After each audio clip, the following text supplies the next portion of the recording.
Hello, everybody. Welcome to the Clock Strike Zero series finale. I have a very special cast of characters. You've been watching these fine folks play some classic Dungeons and Dragons action before you over the last several months. I will, from left to right, allow my friends, company mates, and compatriots introduce themselves, starting with JP. I'm JP, playing Count Greenglass, halfling rogue. Matt. I'm Matt Sisk. I'm playing Lundy Bellcamp, ace marksman and probably tonight ought to be interesting in finding out how effective he is in combat. I would agree. Dave. Dave, I'm playing Ragnar Wartooth, a dwarf fighter, and this will probably not end well for him. And last but not least, Mike. Yeah, Mike, I'm playing Varys of Saphira, and he's the resident cleric who has no spell slots, so let's go. Yes, if you've been keeping up with Clock Strike Zero, you'll understand that last we left off, our group was in a bit of a predicament. But before we get there, I wanted to sincerely thank you all for your viewership. Your attendance into Clock Strike Zero has meant the world to us. You've helped us get off the ground on this channel. We have lots of action coming up in store for you. Gen Con weekend coming up on Saturday, August 1st. I'll be on this channel just about all day long. In the afternoon, I'll be doing several seminars from 12 to 2 p.m. officially as part of Gen Con. That's Eastern Daylight Time for those of you not in local time zone here. We'll be back later that evening with some gaming action as well, and probably a couple of hint surprises and drops for our upcoming Kickstarter that launches on August 18th is the official launch date for the Clock Strike Zero Kickstarter. So lots and lots of cool, exciting things. Make sure that if you don't follow us, click that follow button. What are we saying now, gentlemen? Are we saying just hug, caress the follow button gently, and you'll get notifications every time we go live. Speaking of following and subscriptions, you can certainly check out the Realmcast podcast, available now on Spotify and YouTube through following the link below, as well as following us on Twitter for all other news, events, and updates. Lots of cool stuff coming down the pipeline here for Mining Realm Games, and we're super stoked to have you all aboard. If you are watching tonight and maybe you missed an episode or two, or this is your first time here watching Clock Strike Zero, you can go on YouTube. All 4 episodes, the first 4 episodes, are available now to watch on YouTube, so you can get caught up to speed or go back through the catalog and see what you might have missed. If you're a little confused about something that you see tonight in game, feel free to check those out on demand. That's about it. I think I about covered it. So more announcements to come, but I want to make sure that we get to game time tonight. Our gaming program will be a little shorter than usual. We're going to go about an hour and a half, maybe 2 hours tops tonight as we conclude the story arc for Clock Strike Zero. And then I wanted to stick around for whoever's available. You can post questions for the players, questions for myself regarding anything Clock Strike Zero or Mining Realm Games, or just ask Matt what he ate for lunch today. Whatever you really want, stick around. We're going to chat with you guys, have a little drink afterward as we officially wrap up this game series. So thank you again.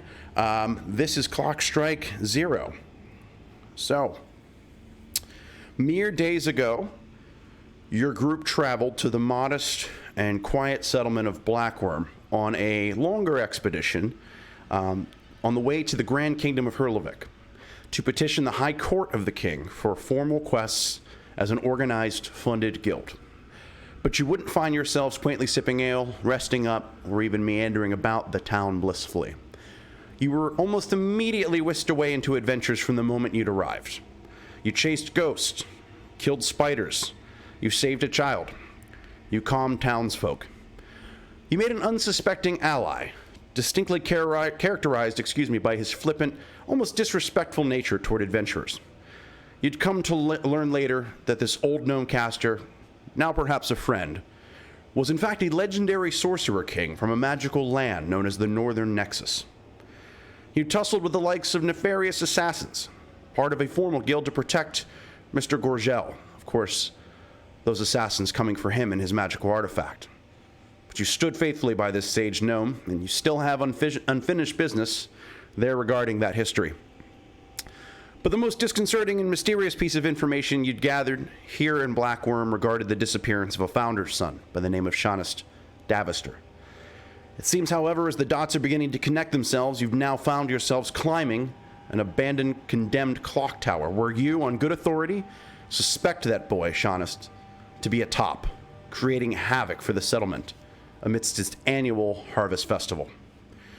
Mr. Gorgel, Shaunist's former caretaker, told you of a tale of the young Davister boy studying wizardry, but he stopped at the dark arts and demonic sorcery. Shaunist fled the home when Gorgel refused to teach him any further, and the young Davister hasn't been seen in years. But now it seems as if he's continued his studies, but carelessly, alone, in solitude.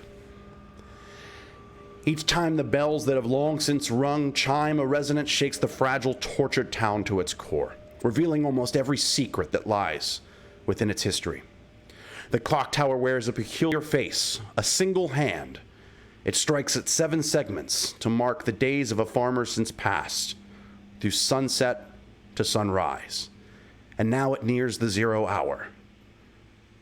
You face the illusions of visions of the past as you climb the unique levels of the tower, characterized generally by a crystalline-like substance dried and corrupting the stonework on the walls and floors. Doors and alcoves turning up nothing more than imagery set to further intimidate, startle, and confuse you.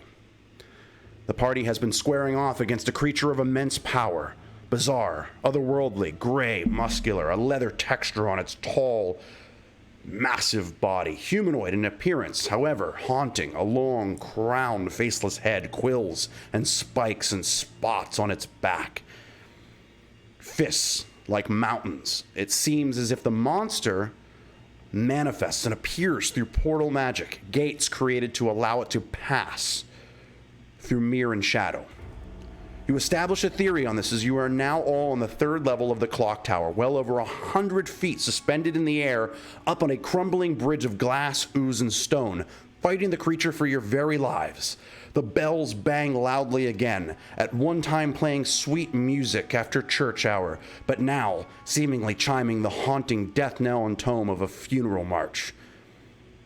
You suspend, hang in the very balance of this platform, and continue to valiantly, bravely battle this unknown and dangerous creature. Roll for initiative.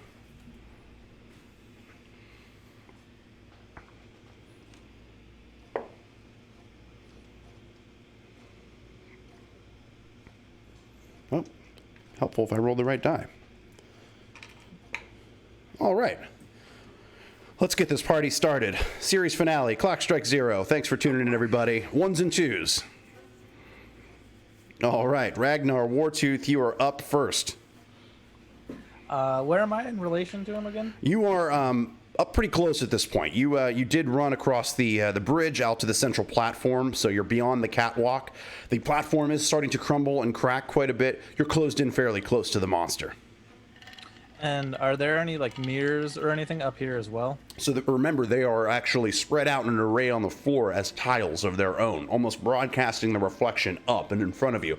Several of them last time, however, due to Cal identifying this and shooting them with his sling, cracked, and it created a distortion in the visualization of the monster. I'm gonna try to start cracking some more of the mirrors. Awesome. Cool. Not quite engaging. Cool. Yeah, go ahead and roll for posterity's sake.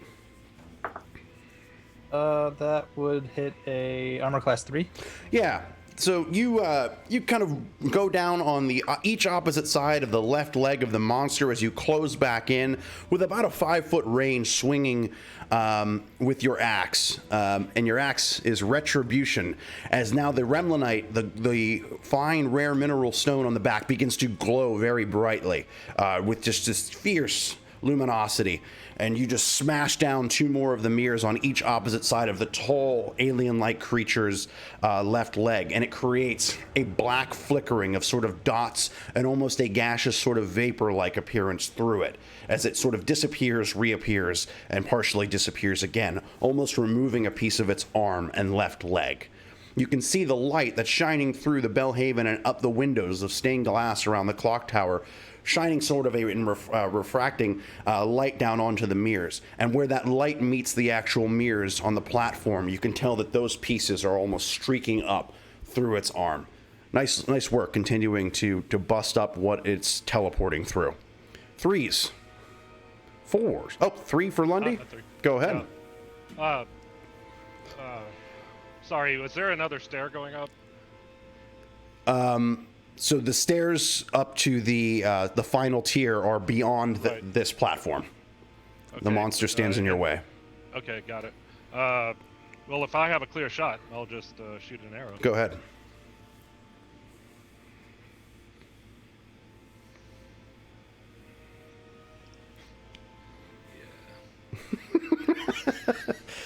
The Matt calculating noise. That would hit an AC 5. An AC 5. That actually will stick kind of in this thing's wow. like right thigh. You can tell it's become a little bit easier to hit. It's sort of natural armor maybe breaking down or being impeded by some of this signal disruption, if you will. The gate seeming to help channel some of its innate power and energy through it. It sticks in its leg, and for the first time, you hear or at least see what mannerism of pain or distress from this thing as it and just kind of shakes and moves its arms. You actually hear something audible come as it shakes and moves its arms. This is the first time you've heard it actually seem to take any sort of effect from your physical damage. Well, it's 4 if you're keeping track. Okay. I'm not sure if mere damage can deal with this thing, but Right. All right. 4s? Anybody on 4? All right, Cal. And then the monster's on 4 as well. You go first, Cal. Okay, so yeah, I mean, Cal's gonna break some more mirrors. If there's any like near him, because he had backed away from the monster at this point, I believe. Mm-hmm. So if there's any near him, he's just gonna try and stomp on him with his feet. Okay. Cal, you run around the monster, and you begin trying to stomp on some of the mirrors near him with your feet. But I will need you to make a stealth roll or be forcefully grabbed if in its range close to his side. Okay. See if you can slip and sneak around him quickly and get away from him. Just let me know, pass or fail. That's a pass. Excellent. You slip around him and you see this big claw-like hammer in the way of its hand come down and try to snatch Cal up, but Cal almost baseball slides under it, breaking another mirror with the heel of his boot, creating that light fracture to disrupt and come up through its hand, and the hand almost disappears as it tries to swipe him up. Cal kind of looks at him, I'm sure, like, very cool, very well done. He will turn with the other fist that seems to have weakened as well and try to get Ragnar on the opposite side, as he seems very frustrated at this point. I mean, we shouldn't even really associate this thing with any type of gender whatsoever. I mean, it's just an otherworldly creature. That is going to hit, actually. Fun. Yes, I was surprised that. Yeah, that'll hit. You're an armor class 20 now, or excuse me, 1. Yep. Went the other way in the math in my head. Yeah, that will hit for 3 damage. 3 damage on you. Bludgeons you with another strike of the fist, but you can tell when it hits you this time, Ragnar. Even especially with the plate on, it didn't nearly strike you the way that it was a tier below. You can tell that this thing's even weaker in the way that it's able to move. Yeah. 5s and 6s. All right, yep. Varys, you flame on. You, the power of a deity is surging through your body. It seems as if she has come and is with you to finish out this battle. As the flames just erupt from your kind of vibrant red that you're wearing all over you, and you are just kind of doused in fire. Your your hammer in your hand. You kind of lift it up and you see this flame coming off of your fist, and the green sort of shining against the light from the windows creates obstruction, which also starts to create these distortions in the monster. You're just so bright that you're actually creating a lot of distraction. What do you want to do? If possible, I would like to be able to, I'm not sure if it is, but what I'd like to do is be able to set off some sort of concussion wave to kind of destroy the remaining mirrors if possible. You know, seeing what Cal and Ragnar have been doing, I thought that would be kind of yeah. If that's Yeah. Go ahead and give me a roll. Yeah, for sure. Just a d20 roll. Yeah, that's fine. So to hit roll, that'd be it would hit AC 8. AC 8, that's enough. I'd say that's enough for this particular case. Really what you're doing is with all that flame and fury, you're just going down to the ground to try to create a shockwave that just rolls through and breaks as much glass as possible. Exactly. Yeah. The problem with that is you do break most of the mirrors around it, but if you'll remember, the other pieces of stonework are already vulnerable because of all of that sap-like crystalline kind of stuff on them. You destroy quite a bit of the platform, and the monster sort of dematerializes and starts to kind of vanish before you. However, the party, you've been left in a bit of a precarious position as you are all kind of rocking back and forth now on pieces of the platform that are falling through, almost near disintegrating, where that red sort of dried ooze covers the stone, and now the broken and shattered glass damage of the mirrors.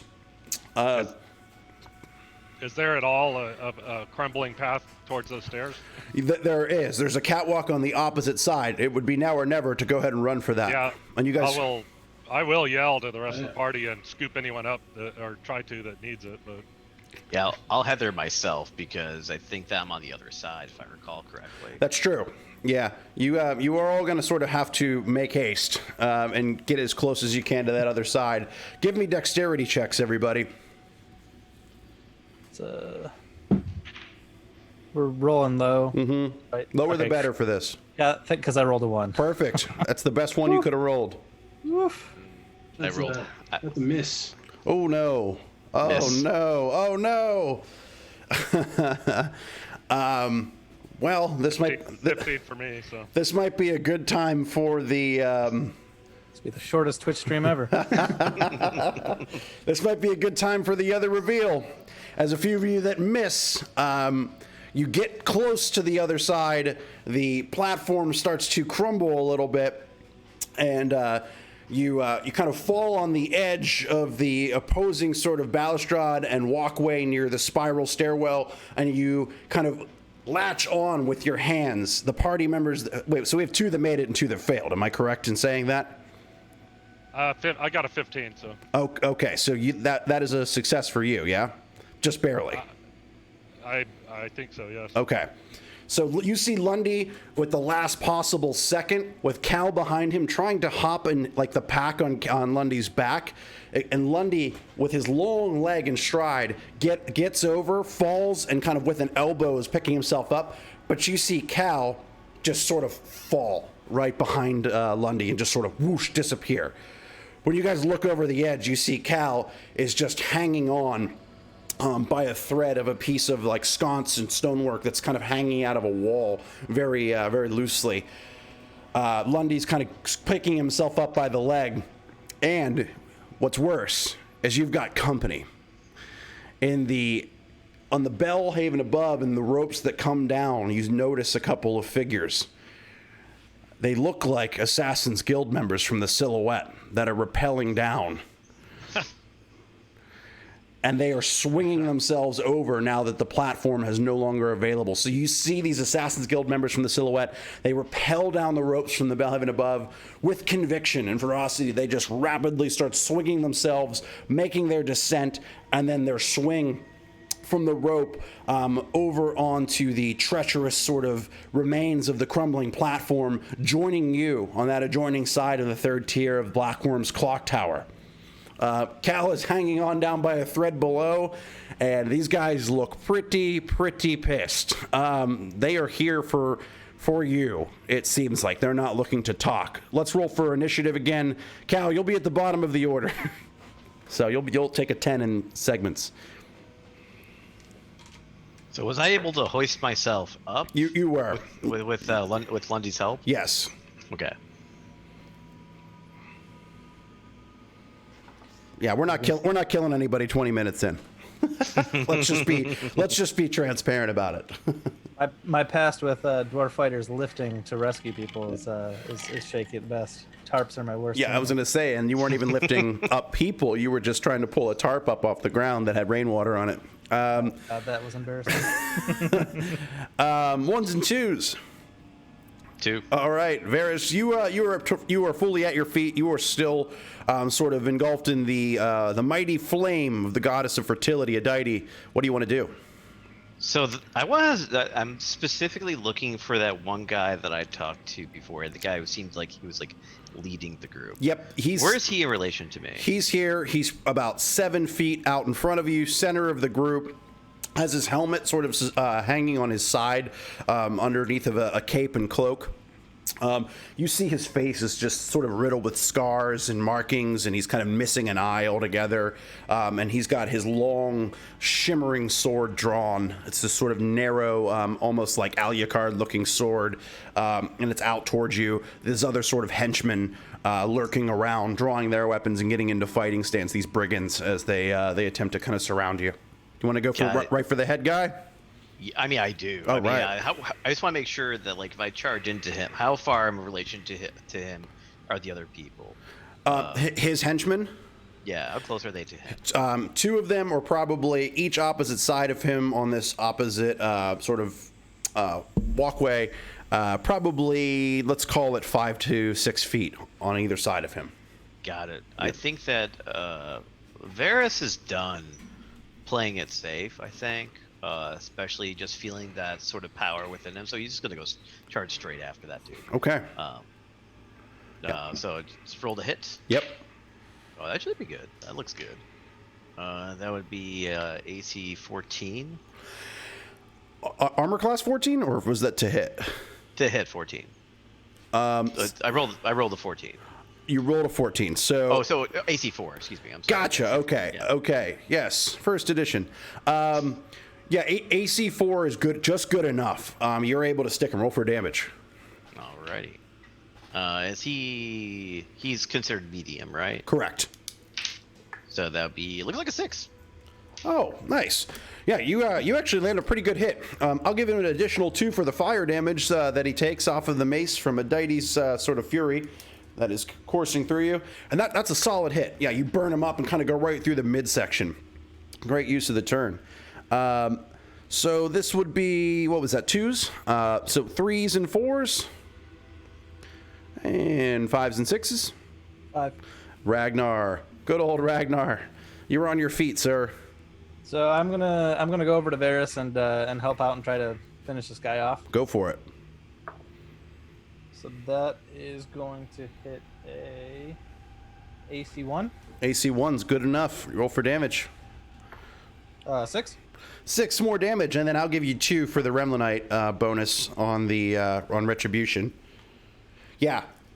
The HBIC here in this case looks pretty damaged between you Bash Brothers coming in there and giving him what's his in just a few seconds here, the first round of combat versus the Silhouette. You sort of get the feeling that this may, after all, be Xantolin, the boss that you heard about, that came to handle business himself. As he's pretty tough. He's wearing pretty sophisticated looking kind of armor under there. He's got a pretty fine looking weapon of sort of looks like sort of some kind of legacy or bloodline or something.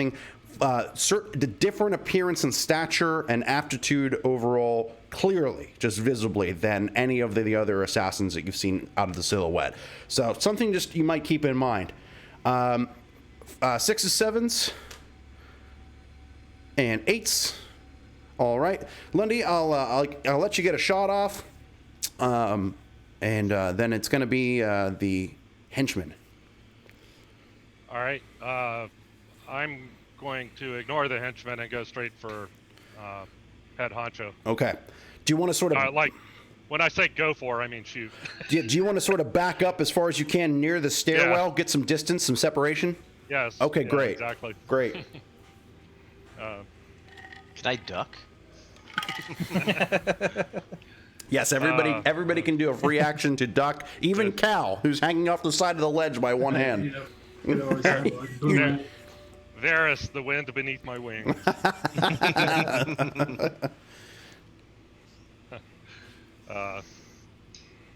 So that'll hit an AC 1. An AC 1. Wow. Whoa. Well, hey now, there's a shock and surprise. That hits. Roll for damage. Now, here comes the shock and awe. Right? Wow, 7. 7 damage. Holy cow. Yeah, that's a direct hit right to the side of this guy's neck over his breastplate. Shink, just the arrow goes right in. And Varys and Ragnar, you almost have to take a second to pause and look over at the stairwell that has dust sort of emanating and kicking up from it in the shadow where the light is just streaking in from the stained glass windows as you just see the kind of the hand position where the arrow is knocked against Lundy's bow, and he kind of gives you that like a little bit of a That's how it's done. Yeah, exactly. Cal, go ahead and give me a strength check, please. Lower the better, sir. Lower the better. Everybody knows that's Cal's strong suit. Cal's. Yeah, he's known for that. That's a success. Actually. That's a success. Hand over hand, with all that bicep muscle. Cal's been hitting the gym in his spare time. He just pulls himself back up over onto the edge, and you see your trusty halfling companion compose himself and just kind of stand up and dust himself off. Let's roll for second round of initiative here versus the silhouette guys.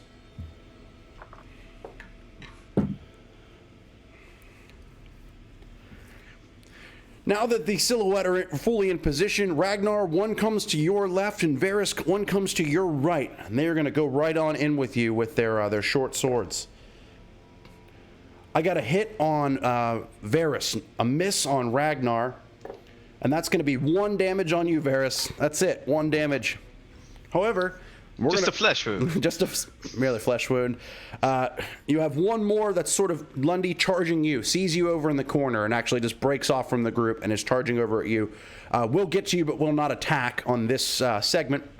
And then finally, Xantolin, who's going to attack out of the 2 of you that are there.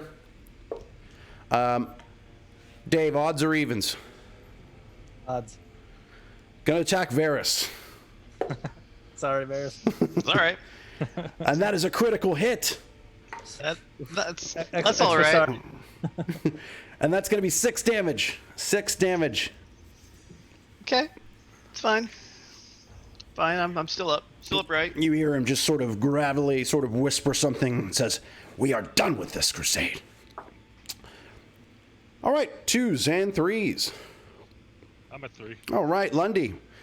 Want to Yeah, plug the sucker that's running right into you? Yep. All right, let's If do I it. can. Yeah, you can try. And I do not. There he is. Yeah, we were getting a little out of control there for a second. We would not want to hit back to back.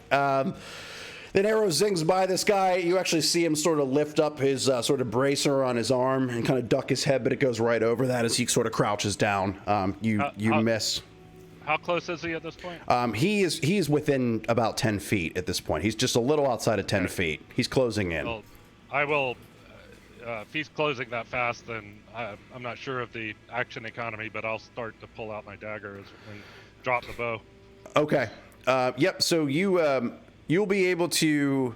You'll be able to have the dagger readied for your next attack. Remember, you also have that sleeping powder in your pack as well. And I forgot about that. Yeah, which would just basically require him to be within 5 feet, and you just kind of blow that thing out of your hand like pocket sand. And that would take a while to retrieve and deploy, though, right? About the same, honestly, as putting your bow down and taking out your dagger.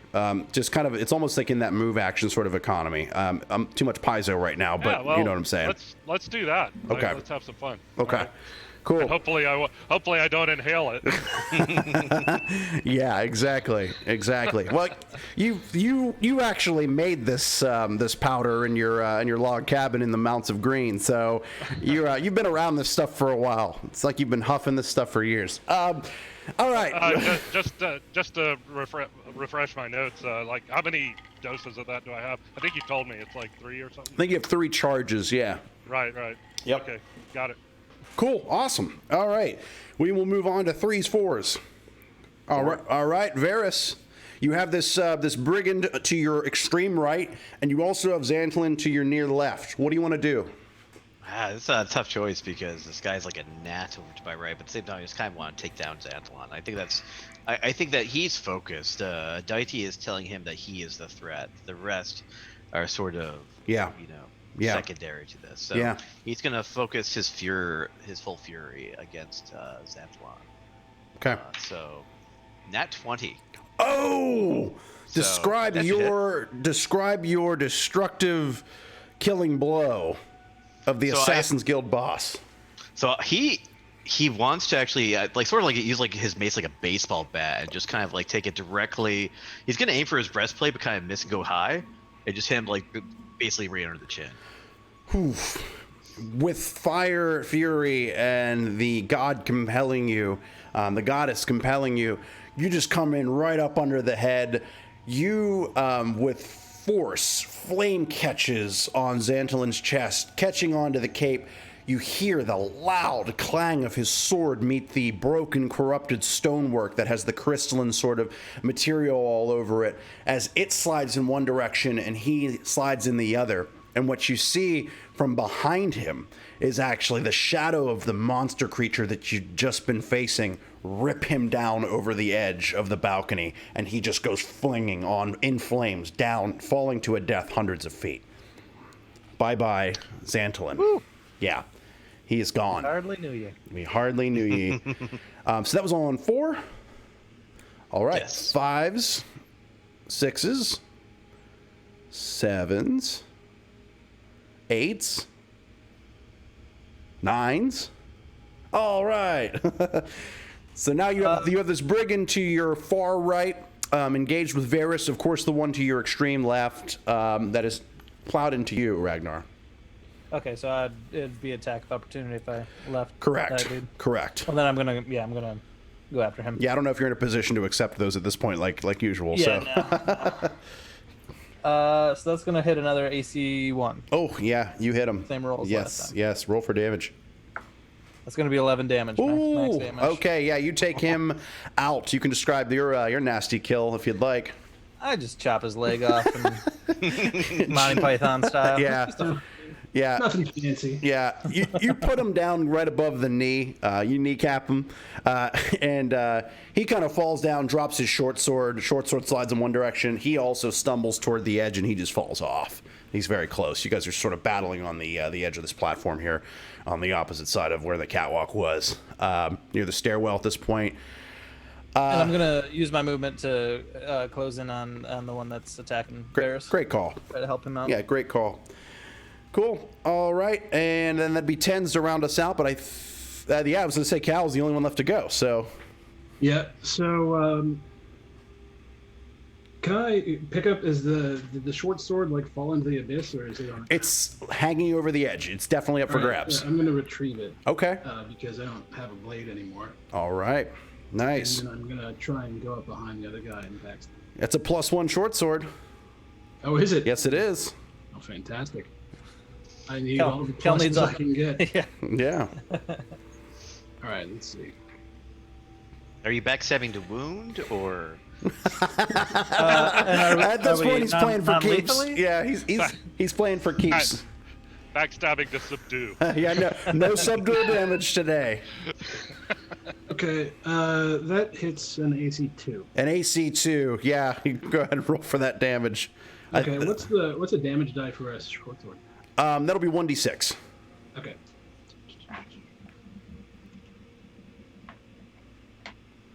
And this might do it for fair old brigand. Shit. So and it's just doubled. Yeah. What do I roll?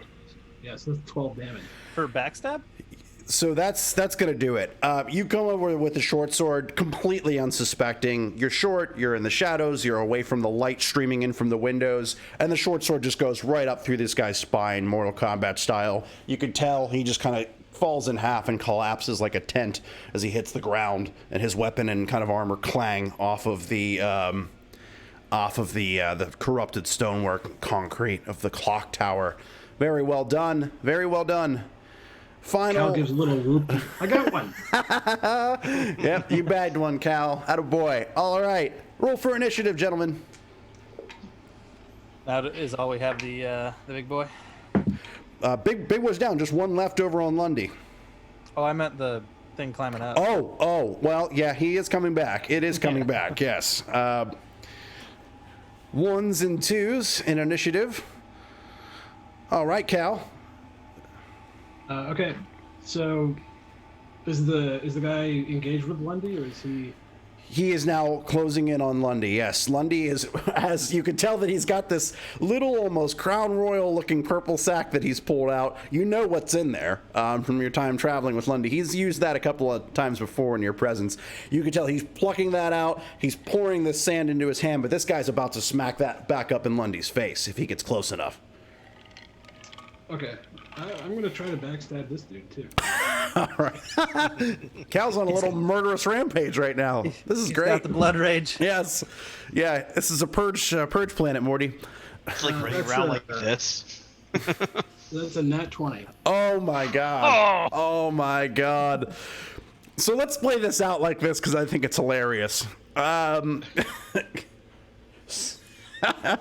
So Lundy begins to blow the powder right in this brigand's face through his mask. But by the way, Bill, had I had the chance while I'm blowing it, I was going to say, "Hush, puppy." You hear Lundy say, "Hush, puppy," and he blows this sort of pink powder all over the face of this brigand, and it kind of just clouds up around his chest. Lundy, all you see is his eyes. This brigand's eyes go extremely wide, and his tongue just sort of flops out of his mouth. He falls to the ground, and you see Cal on the other side flip a short sword, with the sleeping powder now covered all over this guy's face. Well done. Well done. Does Cal resist the bloodlust? Yeah, exactly. Cal, you turn around. Who's next? From the opposite side of the platform, you guys, Lundy and Cal, are now basically at the bottom of the stairwell. Ragnar and Varys, you're about 20 feet down to the opposite side. You guys are pretty close to the creature, who is now in shadow form, sort of following along the walls and the alcove lines, trying to materialize enough to grab out at you. But you see your party mates down by the stairwell. What do you do? I want to get to the party members and help them if need be. I mean, I'm not sure. Do they look like they need assistance in getting across or anything? You guys are actually the furthest from the stairs, so your party members would naturally be going up the stairs. So they don't need help. You guys would be the ones in need of help. Looks Okay, like then I definitely want to go to them. Okay. Go to that area. Okay, cool. Yeah. So yeah, sorry if I didn't describe that clearly. The monster is closest to you right now. Ragnar, anything that you want to do? Do you want to try to get one last attack off on the shadow of this thing, or are you just going to book it? As I'm booking it, can I take a quick look around to see if there's like reflective or mirror surfaces, like anything? It doesn't look like it, other than you can see where the light sort of creates shadow lines on the gray, sort of foggy, smoky wall, and that's where this thing sort of has to live and hide, in the little crevices. So it seems as if it can appear through the shadows, or it can really manifest physically through the mirrors as gates. But you're learning that it's far less effective when it doesn't have something reflective around it. So. Then yeah, I'm just gonna run to the party. Yeah. Okay. You guys regroup. You have a final tier of the tower hanging above you. You know the stairs probably go up another 35 to 45 feet. You're already up about 200 feet in the air, suspended from the base of the clock tower down below. I'm interested in getting up there as quickly as possible and finish this thing. Okay. Awesome. Like rather than dally around and fight a shadow, I think it's more expedient to deal with young Shaunus. I would agree. I would agree. Okay. You look at I'm gonna follow Lundy's. I'm gonna follow the leader. Yeah. Lundy, you're the leader of the party, and you tell your party that, you start heading up. Varys follows behind, and then I imagine Ragnar and Cal as well. I'll watch our back. I'll Take the rear. Excellent. I'm happy to not take the be directly in the front of anyone unless I don't know how injured everyone is at this point. Matt is anticipating getting mowed down as soon as you get to the top of these stairs. Words from a true leader. Yeah. Anyone want to go first? I'm not trying to dilly-dally, but I'll be in the back. Go on. Tell me what's up there. That's great. Yeah, so That's Varys great. actually just kind of rolls his eyes and kind of like, sort of like gently like kind of smacks him upside the head and says, I'll go first. Fine. All right, marching order: Varys, Lundy, Cal, Ragnar. Does that sound about right? I'm second anyway. Yeah. Okay, that sounds fine to me. Let your cleric go first. This is a great idea. This would not be the Clock Strike Zero finale if we didn't have a couple of those, and I hope to find more. You're out of spells, man. You've got one use for me. Is that true? I have like one spell left, I think. You might have one The left. consolation target whenever he misses the enemy. Exactly. Just aim at me and let me know. Give me like a second before you shoot. Well, I might be firing from behind you. So That's what I'm saying. Aim at me, but then just let me know so I can duck. Thank you all so much for your viewership tonight. We're winding up our series Clock Strike Zero. If you don't know where we're at or you've missed an episode or two, you can find them all at the YouTube link to our YouTube channel down below. For those of you that have been watching with us the entire time over the last couple of months, welcome back. You'll be able to back our Kickstarter as of August 18th. More details to come, and actually get a chance to play this module in your classic D&D Osric game, as well as your modern 5e game. It'll be compatible for both. So if you guys are having fun with this, plenty of different adventure variants and story details that we'll talk a lot about over the next week or so coming up. Our party is heading up to the final level of the clock tower in the small settlement harvest town of Blackworm, to face off with who they believe to be at the top, the apex of the old monument, Shaunus Davister, a founder's son that fled home years ago to presumably continue to study dark arts and demonic magic in solitude in the Belhaven of this old abandoned monument. So you guys head up the 40 feet up this spiral. The walls really cracked and distressed around you. Cobwebs and sort of dust and dirt all over the floor. And there's all sort of etchings and scrawlings all over the wall. Markings and almost like rune and glyph-like looking shapes and figures. Cal, you immediately recognize these as infernal and abyssal languages and diction, with all sorts of depictions of calling the one to reset time, calling the one who shall reset the clock. And it just says that over and over and over again as you kind of go up the bend of the wall. It's really quite chilling, even for you guys, hardy adventurers.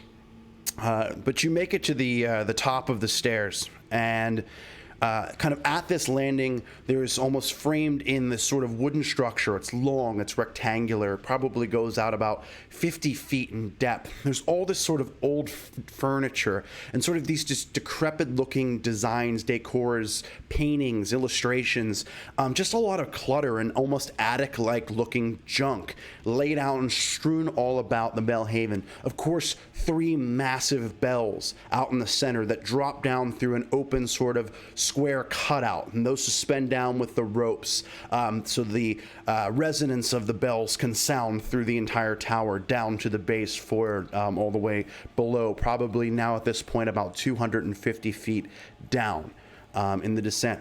The room is covered in dark shadows and obstructions, and you also see something that is immediately alarming. Near the left of the bells, probably 35 feet out in front of you as a party, there is a massive mirror with a golden sort of frame around it. Almost this gold leaf ornate design. It almost looks like sort of Eastern in nature in a way. It's got these kind of really specific looking, almost Celtic or Chinese looking symbols on them, on it. And it's got more sort of, Cal, you notice this abyssal inscription down at the bottom. And you can't quite make out what it says, but you do see something about the one passes on the bottom of the mirror. It's dark in here, and you hear from the opposite side, but beyond the bells, what sound like very demented, unfortunate, tortured laughter sounds with cries and tears in them.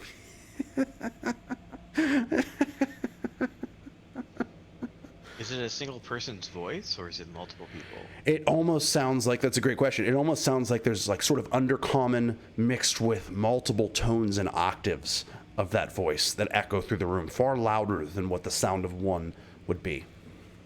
Is it the same voice? It sounds like it, just distorted, layered versions of it. Interesting. So as I step out there, I say, Seamus, hearken to me. Just to see if I get any response. You hear a almost a sick, sort of wounded breathing sound, like an exhale.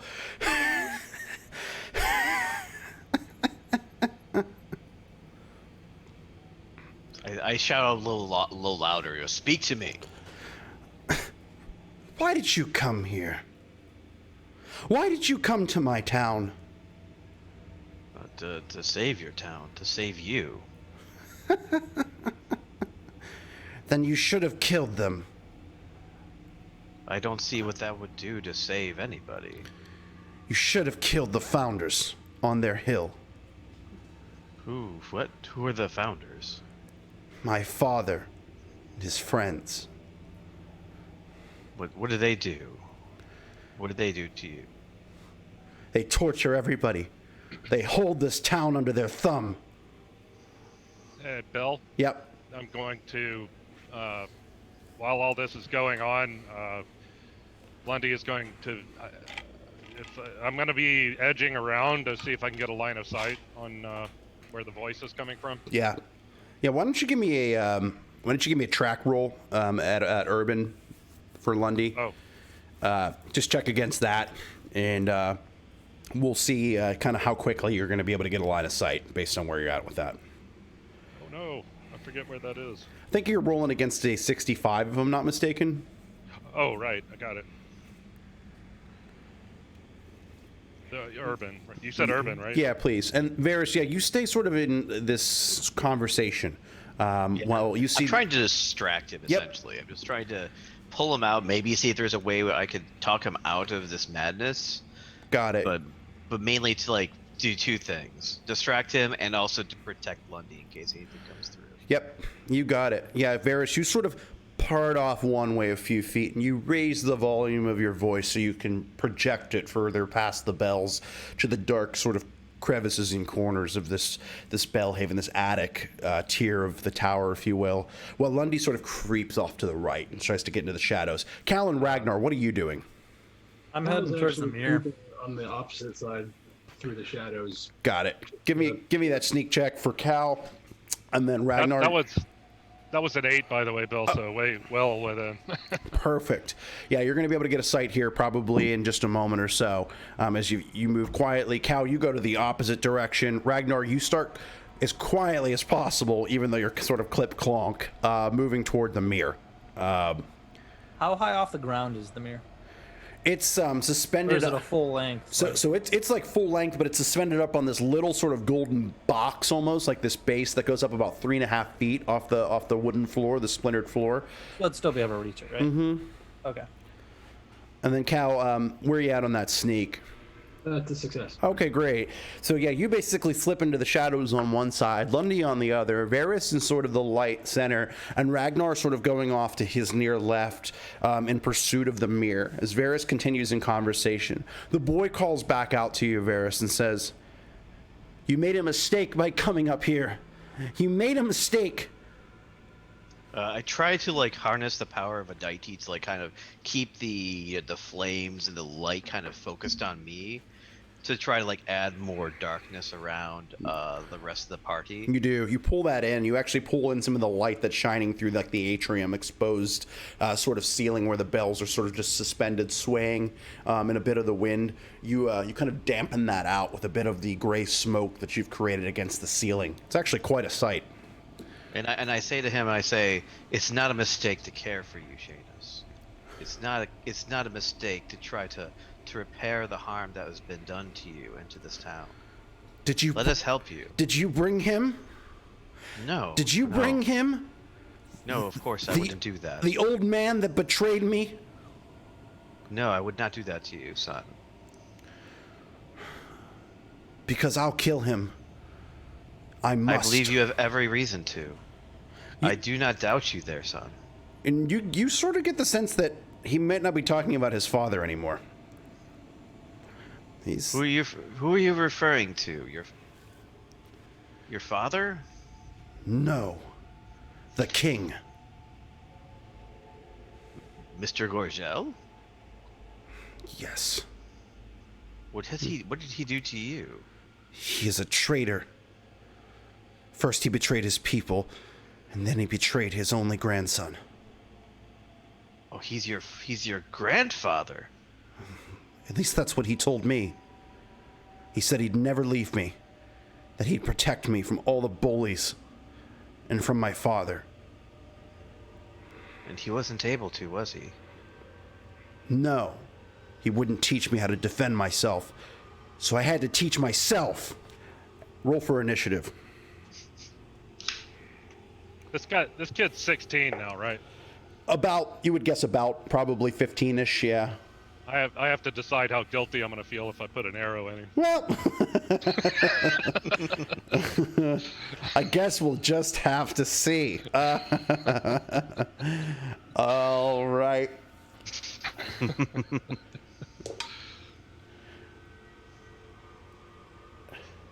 Cal, what was the actual number on that last sneaking check that you'd made, if you recall? It was 29. Okay, you're right. So that's going to be Shaunist on 1. Anybody else on 1? Yeah, he's on 1. I'm going to split this down the middle, just sort of by chance, randomly. He does not see you, but you can tell that it's just a careless sort of flurry of magic missiles that come from the end of the room that light it up in a blue cracking sort of jubilee. One does hit you, Cal, for 3 damage. And the other one actually hits Ragnar on his way to the mirror. He did catch Ragnar trying to get close to the mirror, and it catches him for the other 3 damage, almost splitting them in half. Kind of off, crack, and then you just hear this sort of almost fireworky sort of crackle as they sort of dissipate, and just smoke kind of magically flooding into the room. 2s and 3s. 3. All right. Go ahead, Lundy. You have sights. You see him. He's What?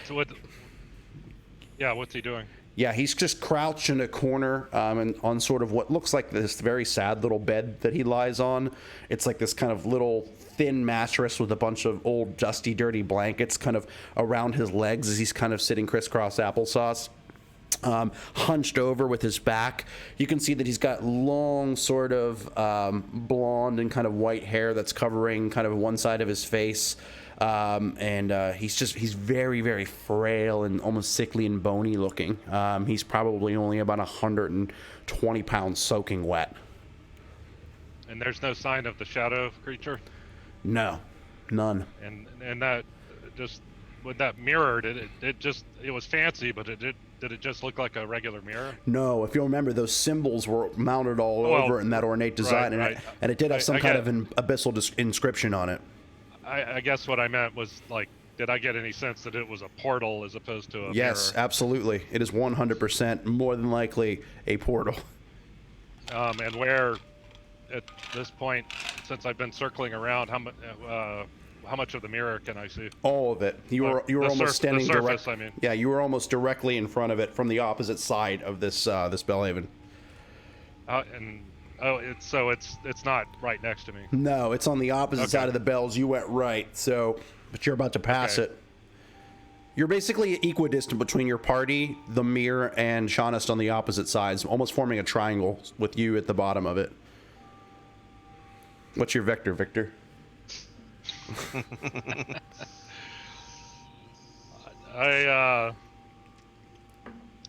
I'm not going to attack. Okay. I'm going to pull that toy soldier out of my backpack. Ah. And do you say anything? I do. Okay.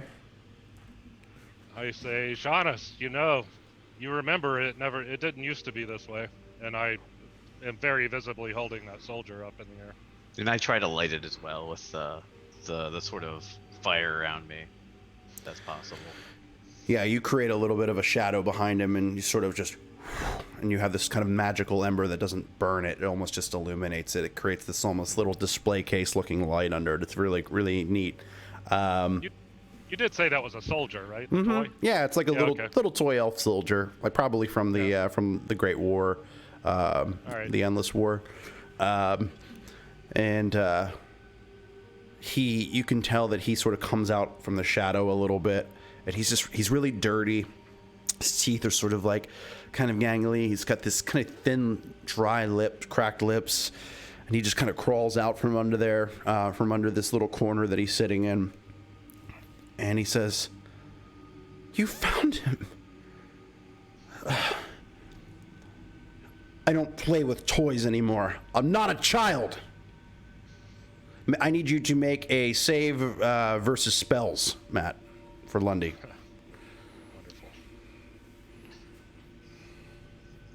What is it they say about the way to hell?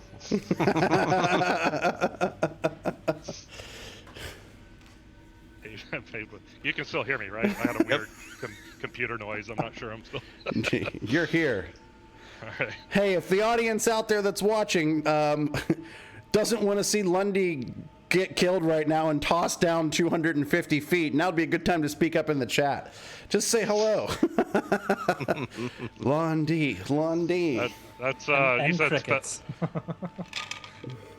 you said spells. Yes, please. That's not actually marked on my sheet, but I rolled a 12. If I recall correctly, I don't have your sheet up in front of me right now because I just didn't pull them up tonight. But I think that should do it on your save versus spells. So you feel this you see this sort of yellowish, sort of golden, flaming kind of ring come towards you. And it kind of hits you in the chest for a second, and it almost holds you in place for a second, but you just step through it, and you could tell that it was a very clumsy sort of hold person type of incantation, yeah, it just did not work whatsoever. Where are we at in the actual initiative? What was Lundy? You were at 2? Yeah, 2, I think, right? 3s, 4s, 5s, and 6s. I'm That would 6. be me. Oh wait, I already went. Where was? You did go. Was that my initiative? Yes, Yeah. that was your initiative, Varys. Yeah, so seeing that 2 spells have actually come from him since his time, I'm going to step forward into how far away from him am I? You're about 50 feet from him at this point. It's a very long, sort of narrow room. Gotcha. I'm going to walk very, very slowly towards him, and I'm just going to basically get even louder, and I would say, basically, I'm going to try to be like a paternal figure at this point in time, and just say, "Do you know what you're doing? You're being a petulant child. Go back to your room." Oh, shit. Hey,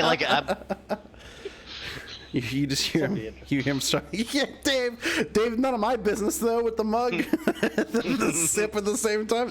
This should be interesting. You just hear him start laughing and just sort of wheezing and coughing again, and he just says, "Oh, I am in my room, and you didn't have permission to come in. Who's next? 7s, 8s. 7. All right, Cal. So, yeah, where am I relative to Sean? You're behind the mirror right now, and you're about 20 feet from Shaunist. Are there any features behind the mirror? It has this very dull, sort of swirling, kind of red and blue sort of crackling light around it. You can tell this is clearly a gate, a very powerful one. Okay. Is the mirror on like a swivel, or is it Yeah, fixed? it's suspended on this like golden sort of box-like base that it can kind of suspend and change angle from. And it's just dialed back at about an 80, kind of almost a 75, 80 degree angle back slightly, almost pointing a little bit upward toward the atrium and where the bells are swaying. Is there like any light coming down from the A little bit, yeah. A little bit. that seems to be focusing on the mirror? Yeah, a I'm little gonna try to rotate the mirror so that it's facing the wall. Okay. Like flip it around. Okay, it's pretty heavy, but you can manage to drag it a little bit, and you just start pulling it with all your might. This thing's probably easily 150 to 200 pounds. It's very heavy. It's much heavier than it even. It's a very large piece of decoration, like sort of decorative furniture, but it's much heavier than you even imagine. You start work with all your might, and you are changing the angle of it ever so slightly, as you sort of pull it, turning it toward the wall, that's when the monster jumps back out of it. And you feel that sort of force kind of knock against you, almost trapping you against the wall between the monster, or the mirror between the monster and you, as it tries to reach around the opposite side to get you, and you are protected by the very gate that you turned. Thankfully, almost in the nick of time. Ragnar, you see this actually happen, and I think you're next, right, in the initiative. Yeah. Ragnar, what do you do? The monster's back is to you. Are there any runes still available? Or, like, visible? There are some sort of at the kind of near the stairwell, back on those walls behind you. Well, the monster's out now. The monster is loose. All right. Well, in his little battle brain, he sees the greatest threat, and he's gonna just go after it, and maybe do some mass damage again. Okay. All right. Some ass damage. Mass damage. Hey-o. It's gonna hit an AC 6. An AC 6. That does not do it. Well, shit. Yeah, this time you go to chomp into the thing with Retribution. The Remlinite stone on the back of the axe near the base of where your hand is. With all your might, you go to swing and you miss. The monster actually does dodge just barely. It's going to take a little bit more. He's regained speed and even perhaps a little stronger than in when his initial sort of form, if you will. He seems most powerful here near the wizard boy. All right, and that would be, what do we got? 7s, 8s, 9s, 10s. And right, and I think that takes care of everybody. At this point, you just hear the boy sort of laughing in the corner. Let's roll for a new initiative. And I'll roll one for each of them again. Oh, wow, okay. Can't make this up, folks. I got a 1 for each. Anybody else on 1? PC's first. No ones aside. Okay, cool. Monster. Monster is going to continue trying to swipe for Cal and is going to start punching and breaking the very mirror that it came through with all of its force, destroying the very gate in which it can travel to and from really what you think to be dimensions at this point. But it is desperately trying to grasp at Cal. The wizard boy is going to cast another magic missile. And this time that's going to be 1 at Lundy and 1 at Ragnar. And that's going to be 6 damage on Ragnar and 4 damage on Lundy.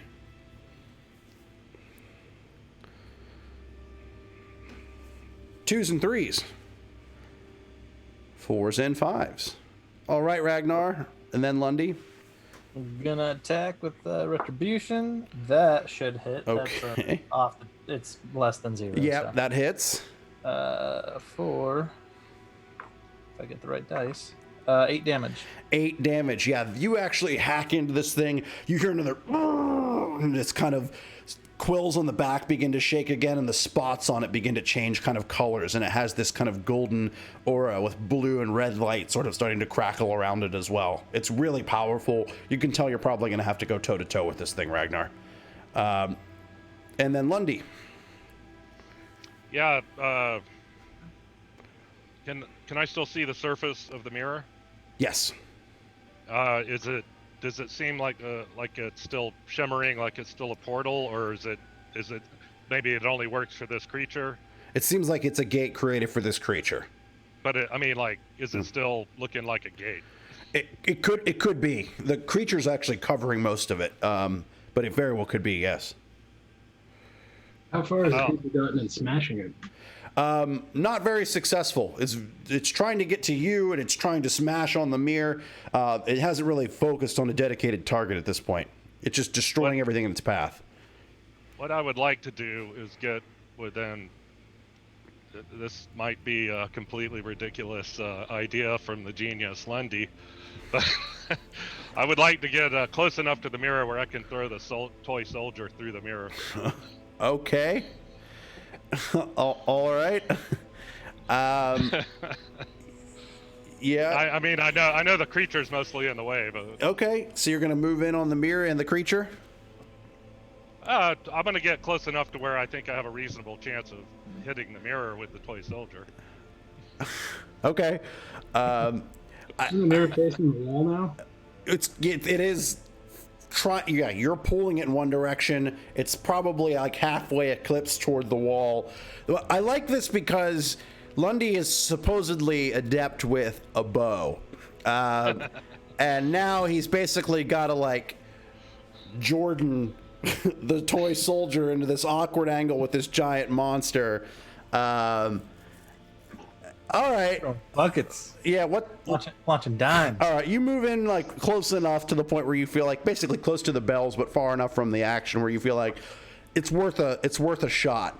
And why don't we go ahead and just give me a flat D20 roll on this, and I'm just gonna go. I'm just gonna put this one up to chance versus whatever mine is. If it beats it, it beats it. It didn't. I rolled a 5. So yeah, you beat it. It is under a 13. I rolled a 13. So I didn't realize I was going low. you chuck the soldier, and it actually, whereas the Cal is sort of kind of crouched on one side, the monster's on the other, Ragnar's coming in with the axe. It's quite a chaotic scene, but you just managed to kind of pluck and chuck the toy elf soldier right through it as the mirror turns and kind of smashes the other side of the wall, giving Cal a space to free himself and crouch out and get out of here. The soldier disappears right in the mirror, right in the gate. It's gone. It has vanished. Well, I'm interested to see if that does anything at all, but I am prepping my bow meanwhile. Probably a good call. I like how he pissed you off, so you broke his toy. That's a recap for everybody who just signed on. I was hoping he would follow it. But... Like a dog. Yeah. Yeah, exactly.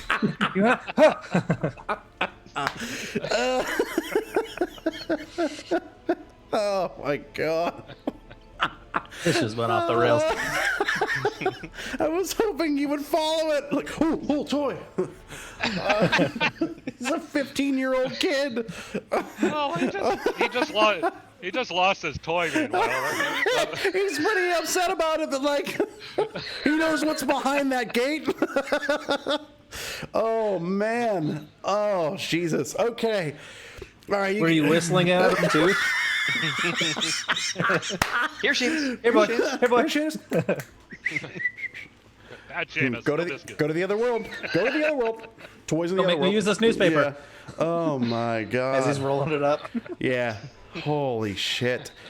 Yeah, that's funny. Okay, so moving ahead, we have what? We still have Cal and Varys left in this initiative, don't we? Yeah. Yep. Yeah, what do we got, Cal? Where are you at? 7, 8? 7. Okay, it's Varys and then Cal. Varys first. Yeah, and so I say to Seamus, I mean, everything that you're touching is being destroyed. And at this point in time, I should probably be within striking range, right? Yeah. Yeah, you can get there. And so that's what I'm going to do is, you know, he's not listening to reason. You know, he continues to attack my friends. I don't care how young this kid is. You know, he needs to be dealt with. So I'm going to go ahead and attack him. Okay, let's do it. At 20. Ooh. You close on in. You've been talking to him the entire time, Varys. You've been trying to reason with him. As Lundy makes the cut toward the mirror to throw the toy soldier in, you walk right past and continue your focus, drawing your weapon from your cloak, flame back on, and you erupt. And you come right in on him as the boy stands versus you, as his hair, his kind of blondish hair, begins to kind of blow back and erupts in sort of the blue crackling light, and you come in with the fire. It's quite a scene as it explodes and erupts in the corner of the Bellhaven, and you come in with a crit. Roll for damage. So rolled 5, so it'll be 10 damage. 10 damage as you come right in with the boy with the mace. Boom! A blue flashing light, and your flame blows back against the opposite side, and it lights this place up like the 4th of July. It's a pretty cool sight. All right, and then Cal. So, the creature is still not successfully engaged with me. It's not. I'm gonna get the hell away from the creature. Yeah.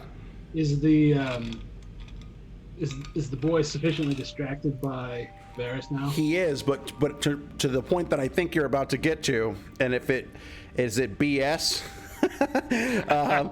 you could, for all intents and purposes, attempt to backstab the monster who really doesn't notice you creep out of there and sneak away, and kind of flank him from the opposite side, if you want. Or you could try to make your way over to the boy at this point. Your call.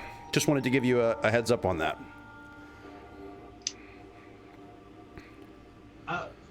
I'll try the monster, actually. Okay, cool. Let's go for it.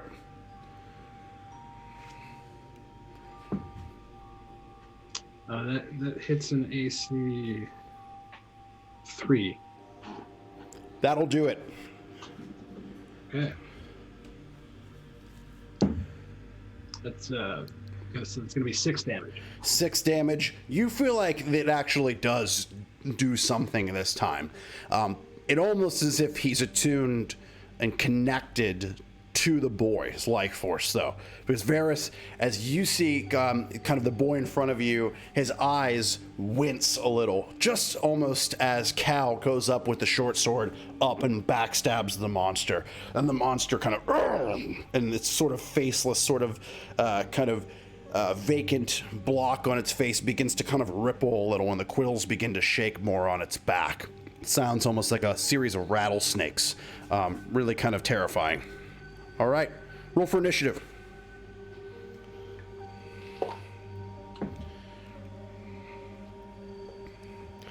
Okay. At least we have different initiatives this time for the boy and the monster. 1s and 2s. All right. What do we got? 1s for both of you guys? I have a 1 2. for me. All right, Lundy's up first, then Varys. I'm still not entirely willing to shoot this kid, so I'm gonna shoot the monster. Okay. I'm like the guy from I'm like the guy from Jurassic Park. Shoot her! Yeah. How I was noble of you. I was hoping it would throw a fit when I threw the toy in there. Oh, he's pissed. We'll get to that. We've just verified that he is in fact not an animal. He's a human boy. Yeah, so I'll shoot for the monster. If you get a nat 20 here, I will. I don't know. I'll donate $500 to whatever our next charity is. I did not get a nat 20. All right. I was going to start to say. What I got is not even on the chart. So Yeah. I rolled a 4. So, Very nice. Yep, that arrow just kind of zings into the corner and hits an old armoire. Just kind of hangs and pierces and hangs out of splinters the wood and hangs out of the door. All right, Varys, you're up. So yeah, I'm just gonna continue attacking this kid. Basically, I feel really bad about saying that, but yeah, he is hurting my friend. Yeah, so he stop. is. He's trying to kill you all. So let's Go see. for it. That one I don't think hits though. Let me double check though. That hits an AC 6. An AC 6 will hit. Oh, It will okay, I'll hit. take it. And that is 5 damage. Really likes rolling 5s. Great. All right. He's going to reduce that damage a little. You see sort of that blue crackling light takes some of that and almost absorbs it like a shield, if you will. 3s, 4s. Okay, boy's on 4. So he is going to strike back at you. He is angry, I take it. He is pretty pissed. All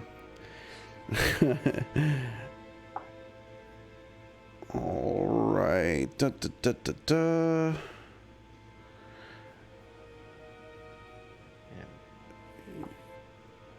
Okay, well, I'm just going to go ahead and simplify the effects of this. Deduct deduct 2 from every time you can do a damage roll from this point forward with your weapon for Varys, as he casts a mighty ray of enfeeblement over your flaming weapon. That is the boy's roll. Yeah, he can tell that you are deadly with that thing and that it will do him in sure enough. So he renders it far less effective in nature as he kind of almost reaches his hand to touch it, and you see this blue crackling light actually douse the flame and go over the top of your mace. So I just feel like the strength has just been, Yeah, basically sucked out of me, exactly. You feel like a lot of the wind and energy just got sucked right out of you, and you know that he enfeebled your weapon. Gotcha. All right, 5s.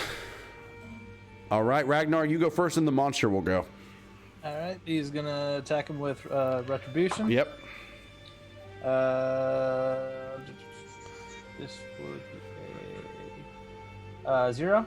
AC 0. AC 0 hits. For another 11 damage. Woo! This one lights him up, and it's just in the nick of time.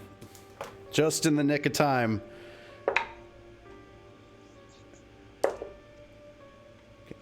Two swings at you, Ragnar, as he kind of turns around almost 360. Only one will make contact, and that's going to be good for 7 damage. Oof. 7 damage. Where does that put in Ragnar at this point? Not great. Not in good shape. Not great. Okay. He might be bleeding out of his ears a little bit. Okay. All right. After that hit that Ragnar did against the monster, did anything happen with his shield? Did it look like the shield kind of flickered at all or anything like that? A little bit. Yeah, a little bit. The shield just kind of, you can tell it's sort of almost calling back every time the monster is struck at this point. 6s and 7s. 6. All right, Cal. I'm kind of committed to this monster now. I'm gonna keep helping out. All right. Especially now that Ragnar's bleeding out of his ears. Mm-hmm. Just a little bit, a little blood. That hits a 4. Awesome. It's a 4. At this point, you can tell that the monster is starting to flicker a little bit. The boy's starting to flicker. A 4 is going to make contact. Okay. For 2 damage. 2 damage on the monster. Yeah, and Varys, again, you can tell every time that monster's hit that they're almost channeled. They're chained together in some way. All right, and 8s, 9s, 10s. That was everybody in the initiative? Yep. Mm-hmm. Okay. For some reason, I didn't think Lundy went, but oh yeah, he missed early. I on a 1. Yeah. Like a initiative was a 1. Yeah, yeah, that's right. And then you missed early. Okay, cool. Roll for initiative.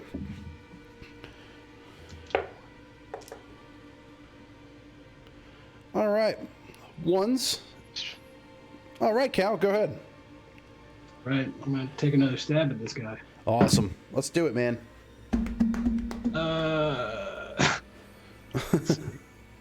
Yeah, that hits a 7. Yeah, no, that's not going to happen. This time, you go to stick him, and he kind of just moves out of the way and elbows down on the sword, kind of defending himself with a tactical maneuver of sorts. 2s. The boy goes on 2. Varys, you take another 3 damage from another missile that's blasted directly onto you. You are not backing down, though. You are locked in and engaged with the boy. And he kind of just smiles very maniacally at you, and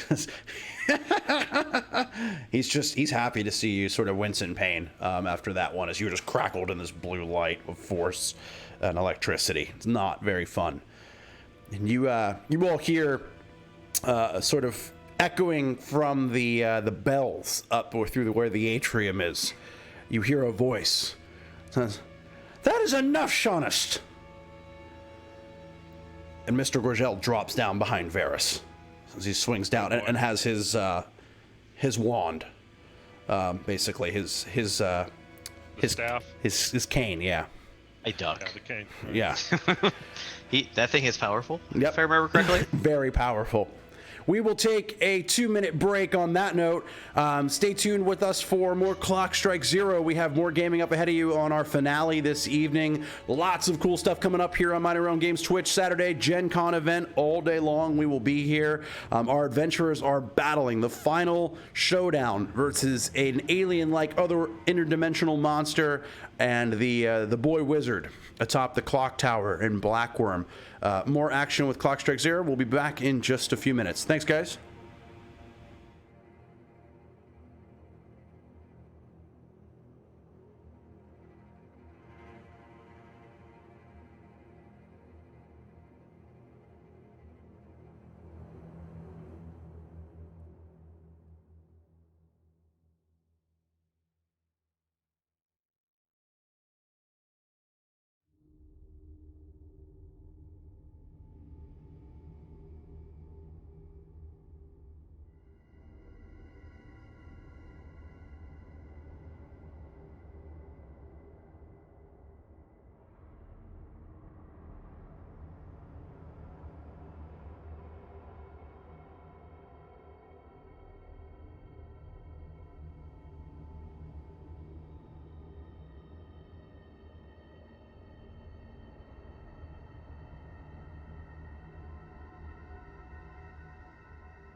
All right, everybody. Welcome back to Minor Realm Games Clock Strike Zero. This is the conclusion, the finale, the epic showdown of our 5-part series in a budding saga. And our adventurers have found themselves in the battle of their lives atop this clock tower versus the Boy Wizard, the founder's son, Shaunus Davister. Some torn and wretched history between he and your newfound ally, Mr. Gorgel, aka King Erlen, the Sorcerer King of the Northern Nexus, who's just appeared. He's made himself present at the top of this clock tower, standing now before the boy, near Varys, with his wand drawn. A blue, kind of hazy light, and now Varys, you notice that connection, that similarity, the blue light of the sort of the rod, or the wand, if you will, of Mr. Gorgel, and the blue crackling light of the boy look eerily similar in hue and in tone. This monster, this interdimensional creature that the boy has seemingly summoned through some type of dark art or demonic wizardry, still sort of swiping and swinging at our party members on the opposite side of the Bellhaven in this tower attic in Tier 4. what is going to happen? Hopefully, our party can figure out a way to pull through. We don't lose anyone along the way, but we will see as we conclude Clock Strike Zero. And be sure to stick around. Special this evening, we'll be hanging out for 15, 20 minutes or so, talking about the game, just sort of shooting the stuff across the channel. As we sort of talk about our own reflections on the game, what we thought was going to happen, talk a little bit about our characters, our cast of characters, and take all you guys' questions and chatter perspective on the whole thing as we finish up. Remember, you can check out any one of the first 4 parts on YouTube if you missed any of them along the way, and we thank you guys for watching with us tonight. So with that, let's get back to the action. So we have this monster sort of on one side and a couple of you tied up, and we're near this mirror that it seemed to peer through. Now that it's been made obvious that the mirror is in fact a gate that it can pass through between dimensions. On the opposite side, Varys and Gorgel stand before the boy. Varys locked in directly in combat. We rolled a new initiative right before we went to break, or do we still have to do that? I think we still have to do that. We still have to do it. Let's roll for a new initiative. Okay, ones. All right, One. Varys, good timing. Yeah, indeed. So I'm basically, where exactly is Mr. Gorgel in proportion to me? Is he like directly behind me? No, he's sort Okay. of off your near left, probably about 7 or 8 feet back from you. Okay, so I basically want to like, I sort of want to sidestep, not lose, not. I don't want to like, I basically want to flank, so that way he's sort of like at ends, just strategically, just make sure that he has to like turn his head in order to be able to deal with both these sort of. And I'm gonna go ahead and attack him again. Okay. Unless until like Mr. Gorgel tells me to stop, I'm not going to like. I'm already pretty much well into it. Got it. I missed though. You miss. Oh no. Yeah, you miss. Kind of distracted by Gorgel, kind of popping out of the bell and telling the young boy to stop. You are kind of look back over your shoulder midway through your strike, and you miss the wizard boy, Jonest Davister.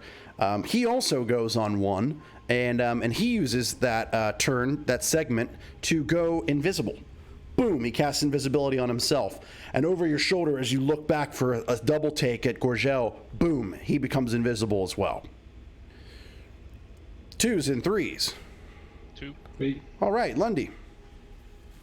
How far am I from Ragnar? You're about 10 feet from him. All right, I am going to. I'm going to anticipate whatever direction he seems to be heading in, and I will shout his name and run over and hand him a potion. Okay, all right. You run over, you close with him with a potion in hand, and you can hand that to him for your turn. That would be the monster healer. The Monstrous healing. The monstrous healing. Awesome. Ragnar might need it. And then what? Cal next? Yep. Cal on 3. yeah. So I'm gonna keep slashing away at this. Yeah. That's not even on the chart. Gotcha. Okay. You miss, and you can tell the monster's flailing around, just moving more rapidly. It might be a little out of depth for you at this point to keep making direct contacts. 4s, 5s. All right, the monster is a 5. I'll do this. Gonna change my style up a little on this one. The monster doesn't hit you this time, Ragnar, but it does knock the potion out of your hand right as Lundy grabs it to you. Going in for a punch, you miss as you kind of grab the thing. It knocks the potion out, and it does not shatter as the big, thick vial hits the ground, but it just sort of rolls down next to you. Takes another swing in the opposite direction toward Cal. It misses. It misses completely. We will go with 6s and 7s. This is going to be the opening scene from Temple of Doom, where they're chasing the antidote. 6s and 7s. 8s and 9s. 10s. Okay. All right. Ragnar. Remind me how it works in 2EA D&D. Can I disengage? My full action just to get towards the potion. So if you flee, he gets an attack of opportunity still. So you can flee. But you have to. You got to do it. You got to do it now. All right. Yep. You. I'll let you do this though because it is the last episode, and so you basically get down to the ground, hunch down, pop the cork off this thing. You start taking it. And what were those the big ones good for? What was it good for? 3d8, right? 3d8 plus 3. Plus 3. So go ahead and roll that. And before you add it to your HP, okay, one of those will hit on your rear armor class. Take 8 off of the total of whatever you got on that. And then that's what you'll get back, because you get conked one pretty good as you take down as much of that potion as you can, but you catch one to the back of the head. All right. Yeah, fair trade-off, I think. Yeah. All right, roll for initiative, everybody. Might have almost lost HP on that one. All right, 1s. The monster is a 1. And I will make sure I roll for this one to make it fair. Lundy, the monster is going past Ragnar for you. No, I'm probably not in a position to get an attack of opportunity. No, unfortunately What not. about Cal? Cal actually can. Cal, why don't you go ahead and roll that now? Yeah, that was a 3. So Yeah, and by the way, this all sort of happens in slow motion. As Ragnar looks up and you kind of have the potion kind of still kind of dripping down through your beard as you chuck like the glass to the side. Cal, Is it just Pepto-Bismol? Like, is it that colored? Pink all in my beard? Yes, it's Pepto-Bismol. Smoothest taste in town. It's Colt 45. It works every time. So you look up, wipe the beard, and your eyes go wide. Ragnar, Cal, you have the short sword that you are not so you don't really possess a ton of aptitude with, as you sort of try to strike at the monster.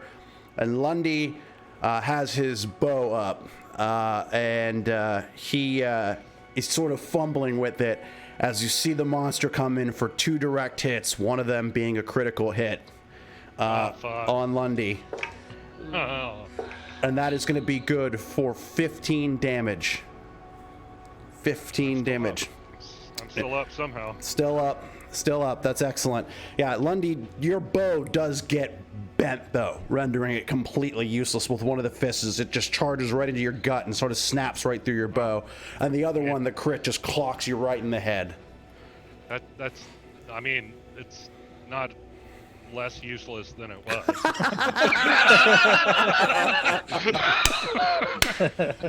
Oh, that's the. I was looking for the liner, and whew, shit, there it was. Oh my goodness. All right. Where are we at? 2s, 3s, 4s. 3. All right, Varys. So I have no idea where they just went. You don't. They just basically like poofed into like. Do I see any blue light or anything like that about? You or don't. They just, It just was. Joof. They both just disappeared. it's just like so much darker now. Mm-hmm. So I guess I'm just gonna have to go towards the monster. Okay. How far away is he? You can close in on this turn. Oh yeah, I'm gonna charge directly into him. Okay. You know? I'm Okay. still, yeah, I'm taking like a cue from Ragnar. You know, I'm sort of like, Yep. just gonna charge directly into it. I missed though. You know, again, just because I guess I'm just still so hyped up. And Yeah. also rolled that like I just Oh kind of like man. I just kind of like, I just kind of like just kind of pulled short. Oh no. That was on 3 for Varys. 4s, 5s. 5.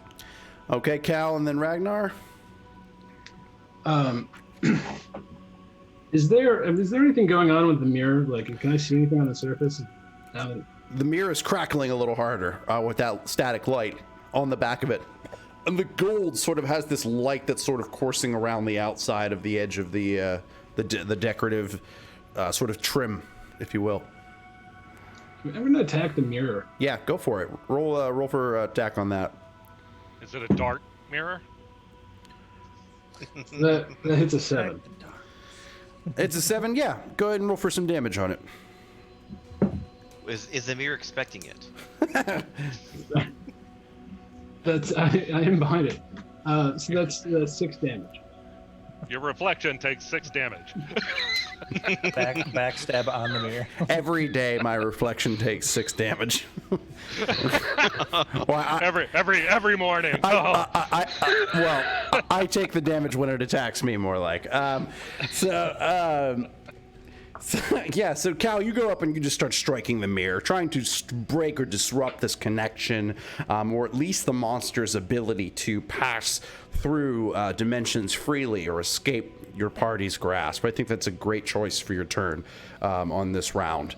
That would take us to 6s, correct? Or no, I'm sorry. I'm going on 5. Ragnar's next on 5 and then 6. Yep, go ahead. So I'm going to charge the creature again and do what Ragnar does. Oh, that's a nat 1. Oh no! Oh no! Ragnar, does the mirror have a favorite toy? Does now. Yeah, I was gonna say does now.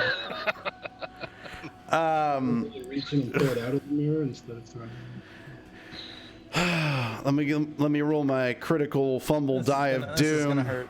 This is gonna hurt. Attack of opportunity. Attack of opportunity on you. All right. And that is just narrowly going to hit your armor class for 4 damage.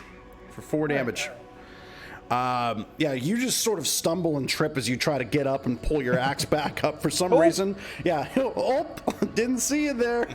Boom! You just catch a bow to the back of the, or to the side of your head, and it just kind of, you've been punched a little harder than that before, but it didn't feel great as you just basically stood up and walked into the brick wall of this thing's elbow as it gets an attack of opportunity off on you as you just didn't have your weapon up and ready in time. Poor you. So the boy does reappear, as well as Gorgeldu, now on the opposite side of the room, poof, poof, as they reappear near the stairwell, and sort of blue streaks of light and explosions are kind of going in both directions. The boy hastily and clumsily casts what looks like another magic missile that hits some furniture and decor as they erupt into flame. It was almost like a haphazard sort of fireball magic missile looking spell as it kind of got popped off. And the floor actually begins to sort of smoke around this old couch and decorative sort of mirror and dresser that seem to just torch immediately with it. But you do see them reappear. 7s, 8s, 9s. 7. All right, Lundy. Am I still engaged with the monster? Yes. Sleeping Okay, powder. Well, with the monster? You gotta be kidding. I am. I am not. I'm not. Please. Lundy is not looking too good. Yeah. This is probably his sayonara song, but he's just gonna ram his dagger straight as hard as he can into the ribcage of the monster. Let's do it.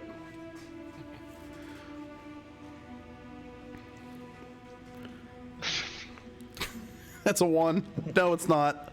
No, it's not. Yep. Oh, good. It was a natural one. This is where it all. It was going so well. And it was going so well. I mean, you should go back to the bow, even though it's close range. You should go Well, back the bow is gone. So Yeah, But you might be able to beat him with it, though, at least. Yeah. Lundy, play him like a fiddle.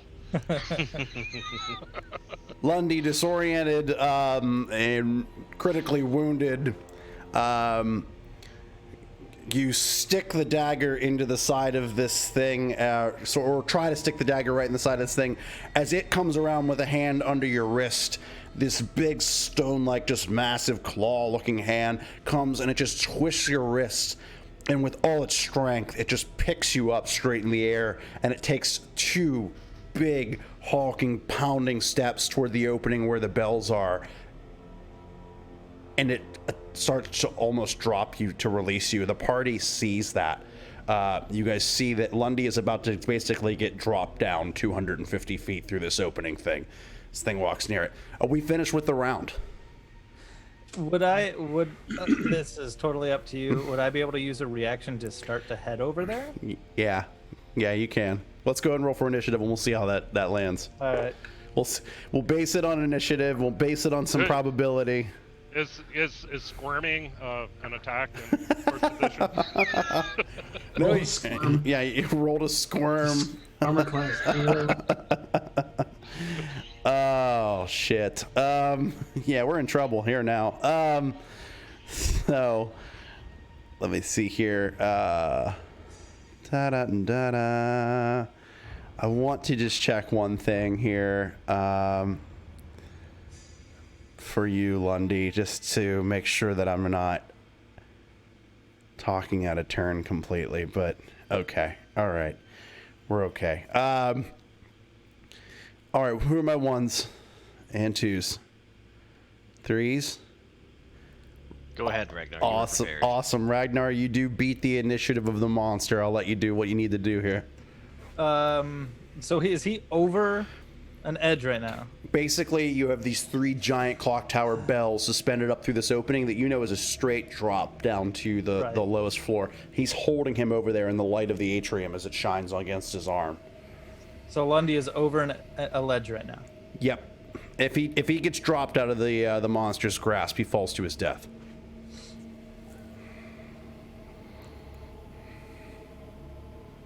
What do you want to do? He's gonna run to the ledge and prepare to hold retribution out and prepare, like, try to allow Lundy to hold on to that, because if he hits him, thing's gonna drop him. Yeah, that's true. Lundy's dead. That's true. So you're gonna run to another side. So I'm gonna try. and I'm gonna prepare and hold out the hilt of retribution so that Lundy can try to grab onto it. Oh. And then I guess for my turn is what I Yeah. mean, if I could add to that, seeing that, I'm gonna try to see if I can actually, like, knock him loose. That way he can grab onto that. So that way the monsters inside is like, okay, I'm just gonna throw him someplace else. Right. So you were going to where in So in position? other words, I go high, you go low. Yeah. Exactly. So you're going to try to get position on the opposite side of him then Varys, the opposite side of the monster, the creature. Yeah, I'm just gonna basically just try to, like, attack him, but, like, specifically looking to, like, dislodge him from Yeah. holding Lundy. Okay, cool. So the monster's next. You were successful in that, Varys. Lundy, he throws you sort of to the opposite side of him, almost over Varys's head, as you kind of conk back close to the mirror that Cal was striking, and you take 1 damage, Lundy. Take exactly 1 damage on the fall. Varys, as a consequence of that, however, the monster is going to strike you. Says, I've had enough of this. And one of those 2 hits will make contact, and that's good for 3 damage for Varys. He strikes him. He's still up. Still up. The Wizard Boy and Gorgel are still engaged, and you hear Gorgel say, "Stop this at once, Shanus! Stop! You must stop!" Just boof, boof, boof, kind of turning invisible, and just crackling blue light in the corner of the room as they are kind of making their way back closer to where the action is in the very center near the bells of the clock tower. 6s and 7s. I was I don't know if it even matters. I'm probably just scrambling to get my footing. Was it? Were you a 5? I was a 6. You were a 6. Yeah. You were going to need to take a full action to get back to your feet at this point. Yeah. You were pretty out of it. Just for everybody's knowledge, where are you at on hit points here? I can't imagine it's very high. 2. Okay. Okay, we're getting there. We are getting close. 8s, 9s. Okay. Cal. So is Lundy basically right next to me now? Yes, he's almost at your feet. Yeah. So I hand him my potion. Nice. Okay. All right. And that should take care of everybody in this initiative order. Roll for initiative as we wind down the final battle. All right, where are my 1s and 2s? All right, so the monster is a 2. The monster will attack. He's only got really 2 options at this point. Dave, odds or evens? Sticking with the odds. All Put me over, isn't it? Varys. It attacks Varys again. Thanks, Ragnar. Appreciate that. At least I'm consistent. One attack will hit. It will Very only true. hit for 1 damage, Varys. It will only hit for Okay, one that's fair. damage. And that's going to be its turn. What's that take us to? 4s, 5s? 4. Yep, Cal. So I'm going to hit the mirror again. All right, go ahead and roll to hit it. Let's see, it's an armor class 5. Yep, that'll hit. Girl for damage. That's another 6 damage. 6 damage on the mirror. Crackles even kind of more vibrantly as you see the monster begin to deteriorate again as light streaking down from the sort of atrium up in the Bellhaven, combined with whatever Cal seems to be doing is interfering or disrupting its signal, breaking the gate. Very nice. 5, 6s. 6. All right. 6 as well. All right. We'll let Lundy suck his potion down, get to his feet, and then prepare for his next round. I drinks me spinach. Okay. Very nice. Very nice. So yeah, 3d8 plus 3. Nice. Very nice. Varys. So how bad does that mirror look like? It's like, does it look like it's like 1 hit from like exploding potentially? It does. It does. And so if I attack it, I'm gonna provoke an attack of opportunity. You will. You will. I'm going to take that risk. Okay. Because I want to destroy this mirror. So I'm gonna attack the mirror. Go for it. How are you attacking it? You're just going to try to run to it?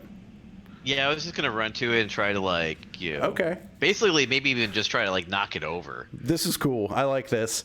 Like You- just kind of like try to just like dive through to kind of like.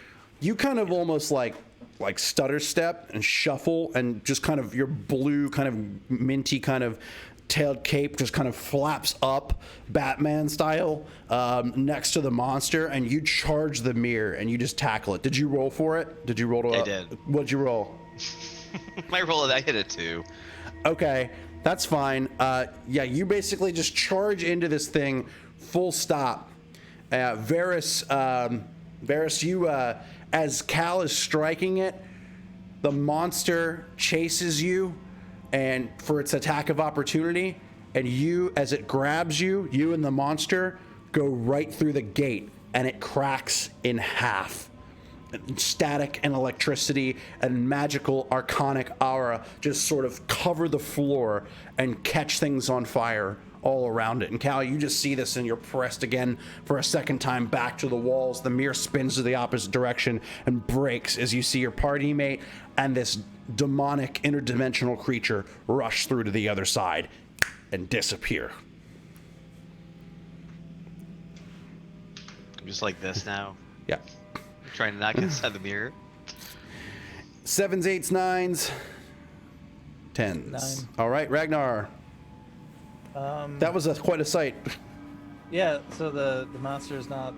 The monster's gone, but so Not is there Varys, anymore. and the mirror is destroyed. I'm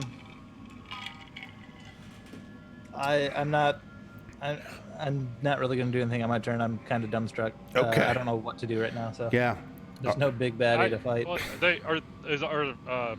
are Seamus and Not so about Gorgel to axe a still- 16-year-old kid. So Yeah. I know, but are Seamus and Gorgel still apparently fighting? Shaunus Davister and Mr. Gorgel, aka King Erlin, are still fighting furthest near the stairwell at this point. They are back sort of in that direction.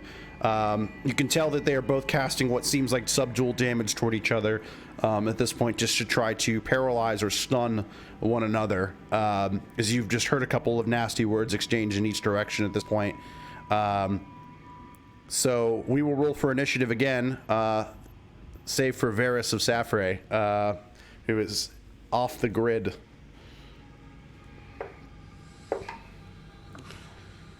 I feel like I'm fighting a Balrog right now. gonna come back, Varys the White. Right, exactly. The white cape and everything like that. Okay, where are my ones at? Twos. Gorgel is struck with what seems like a paralysis spell of some type that he does not save from. You see a blue energy just kind of cover him. Gorgel drops that famed and priceless sort of cane wand that he has to the ground, and he falls, and it seems to be spun up in some type of arcanic energy, like a web of some sort. He falls to the ground, and he's stricken. The boy starts to wheeze and laugh and chuckle again as he walks over towards you, Ragnar, and his hand just kind of goes up towards you to deliver what seems like a sending killing blow. 3s and 4s. I'm a 3. All right, Lundy, you're up. You're energized. You see the boy. I'm pissed too. Yep. How far away is the boy? About 20 feet, tops. I can't reach that in a single turn, can I? You can. Okay, well, I'm going to I'm going to run straight at him and bodily tackle him, and as I'm doing it, hit him straight in the head with the hilt of my dagger. Okay. And say, "Bad!"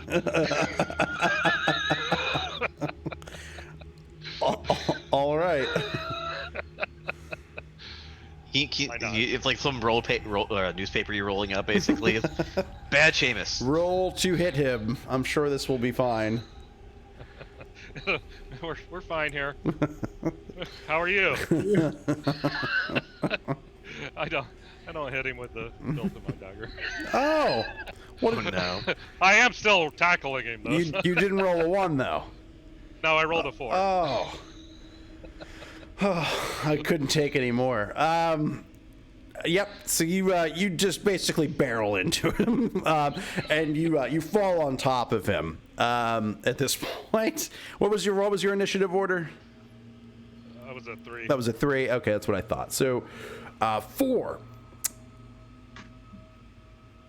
So 4s are going to be Varys and the monster. Oh, is that right? That's correct.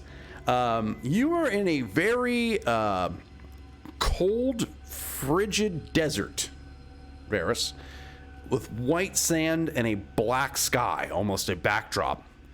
And there are dozens of these monsters out there in this desert, identical, all out in the horizon and on the dunes, standing there like an army of them, just facing you. You face off sort of against them, and you kind of go toe-to-toe with this thing back and forth as the other monsters in this dimension almost act as an audience, watching you duel the one that you came back into the plane with in this shadow plane. So, do my hits actually, like, hit? It's almost like in a dream when you punch or you strike or you run. It doesn't feel like you have the momentum, like you're punching through force resistance of some kind. But everything's more big, and every time somebody does make contact, a piece of lightning sort of strikes out in the corner. And you notice the lightning as you look and catches, you kind of both step back from each other again, is identical to the lightning that struck around the clock tower that you all first saw that drew you inside. Is there anything that looks like a portal or any type of, like, window into someplace else, maybe? Way, way, way out in the distance, you see what looks like the silhouette of a clock tower. I'm gonna go towards that. I'm gonna run as fast as I can, no hold bar. Like, And basically, you have to get through an army of these things to get there, and over the hills of these dunes. Probably what looks like to be 500-600 yards away, and you just start bolting toward it out there. yes, yeah. 5s and 6s. All right, Ragnar. What's the status with Lundy and Shaunus right now? Are they still grappled? They're sort of tumbling on the floor, kind of grappled with each other. I'm gonna walk over there and try to Yep. knock Shaunus out. Yeah, go ahead. That will be a You just gotta beat 4 like. plus 5. Yeah, that's fine. Go ahead and roll some subdual damage. Yeah. This will be Subdural damage? Subdural. Yeah, Be a subdural. non-lethal backstab. It's a non-lethal blow to the head of a child. 9 damage. Not 9 subdual damage. Yeah, I bludgeoned. No one I said bludgeoned I was- him to sleep. No one said I was subtle or dexterous. I guess the time for subtlety has passed. I do one thing good and I do it very well. Yep, and you knock him the hell out. Lundy, you feel him stop forcing and resisting himself kind of against you as Ragnar just comes over, boom, just kind of hits him one good firm time on the head, and that's it. We'll break out of initiative. You are all, except for Varys, free to do what you will at this point. Hey, Varys, see if you can find that toy while you're over there. What? I feel like I almost hear like a friend of mine, but I have no idea where it's coming from. I found your nutcracker.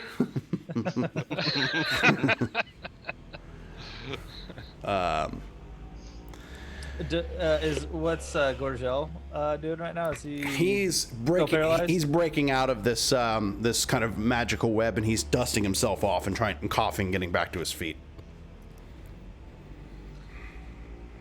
I'm like, what do we do? Tie him It's up. apparently your grandson. Yeah, is I am adopted. binding him. I'm binding him. Okay, yeah, you bind him. You have exactly 50 feet of rope, no more, no less. D&D I guess now I have 48 Yeah, feet. yeah. D&D's a funny game, folks. It's a very funny, silly game. So you tie him up, and the boy is restrained. He's very pale in the face. He is bleeding on the side of his head, and you can tell that he's out for the count. Gorgel says, The boy is an unfortunate case of a broken heart led to the darkness. He says, as for Varys, I haven't a clue of how we get him back. I'm just still running as fast as I can. Like I have no idea. Are there any other mirrors that are intact within sight? No. But what you do feel and you see is sort of the magical fire is still kind of erupted around you all. And this electricity, this white and green and blue crackling light begins to crackle and pulse all over the bells and the floors. And the tower and the Bellhaven begin to shake violently. And Gorgel sort of looks around, grabs his cane, and says, we need to make haste. We need to leave this place at once. I'm gonna take Shaunus under my arm, just limp and just try to carry him out. Give me dexterity checks, everybody. As you hustle. Bill, how high up were those bells on this top floor? Like, So they're suspended up about another 12 to 14 feet up. okay. And there's no obvious way to make them gong. It's all mechanical. Just pulling the rope, yeah. I mean, pulling the ropes on them. I mean, I don't know. We could make the clock strike. It feels like it might be striking on its own. Okay. Yeah. As you make haste out of here, did anybody fail their check? I'm sorry. What was the check? Dex check. I think I did that wrong last time. That's okay. What is it in? Just lower first edition? lower the better is fine. Okay. Yeah. Okay. I mean, I'm fine. Yep, so you all start going down the stairs. The stonework and the steps and everything begin to crack, and dust and ceiling debris begin to kind of crash down and fall around you. As you hear the bells, dum, dum, dum, dum, dum, dum, boom, boom, boom, and they're just echoing and chiming louder and louder. Varys, you hear those chimes out through the desert as you're just running, and it seems like as you're running past these creatures, they're not violent, they're not aggressive towards you, but they just all they turn in different directions to sort of observe you as you're running past them and in between them, and they just kind of magically kind of flip around. They all flip like cards.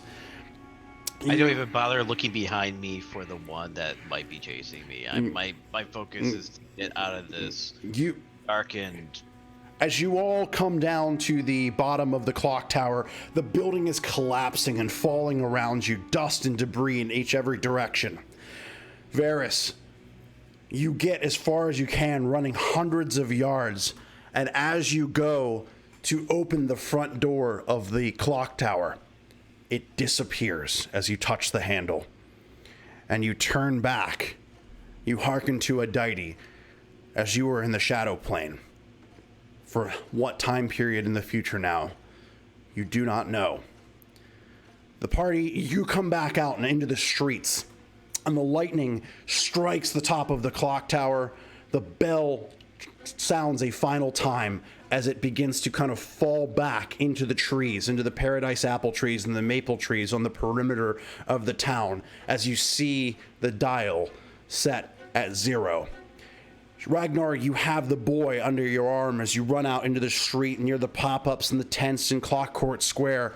The townspeople, they flee in fear as you sort of get out just in time as the clock tower crumbles and falls back into the grass plains, knocking over all the trees, not destroying any of the buildings or harming any of the townspeople, but just falling down and becoming a pile of dust and rubble.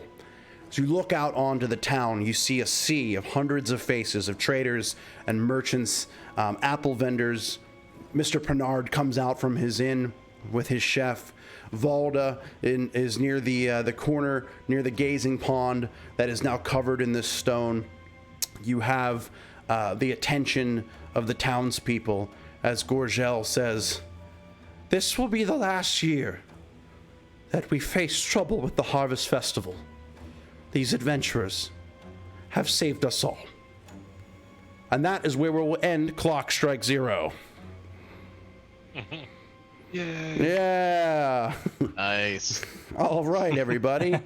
Well, thank you all for sticking around and hanging out with us to watch Clock Strike 0. I'm super happy with the last 5 nights that we've done of gaming of this. They've been just a ton of fun to play. Certainly enjoyed the story. We'll be launching the Kickstarter for Clock Strike 0 on August 18th. So lots of cool announcements to come, lots of cool goodies and swag and merch, and of course the module itself you'll be backing. So you can play this for your classic D&D session or your 5e modern session at will this fall. And we are super excited to fulfill those orders.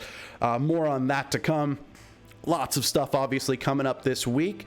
And I want to talk a little bit about some of that. So we have Gen Con weekend, so I'll be doing some seminars Gen Con weekend, noon to 2 p.m. Saturday, Eastern Daylight Time. And then a couple of us are on for our premiere of Artifice AG, our Starfinder series, premiering Saturday, 7 p.m. Eastern Daylight Time, and then every Tuesday following that, every Tuesday night following that. So stay tuned for Starfinder, and we will have lots of familiar faces as well as new guests and friends joining us for periodic Dungeons and Dragons about every other week from now into the end of the year. So stay tuned for more of that. Speaking of friends and guests, we have an event called D20 Connect that Mighty Realm Games is co-hosting coming up August 28th through 29th. So the end of August, we in partnership in chorus with several other channels out there, including our pals over at Friends Who Roll Dice, will be running a 24-hour streaming event where we'll all be playing different games. We're going to be doing panel Q&A, all sorts of stuff, while raising money as a big gaming group for Extra Life. Extra Life for Kids, donating to the Miracle Network of children's hospitals all over the world. So we're really, really fired up about this event. Super excited. We're going to have more details for you on that coming up as well. So just follow our hashtags for hashtag D20 Connect on Twitter if you haven't already to stay up to date on all of that news. I'll have more announcements regarding that event on Gen Con weekend coming up here starting on the 31st when I see you guys again Saturday afternoon. But enough of me yapping. You guys have heard this for months now, me talking at your faces, even including our players. I want to open this up to basically debrief with our cast of characters, our players. What did you guys think of the campaign?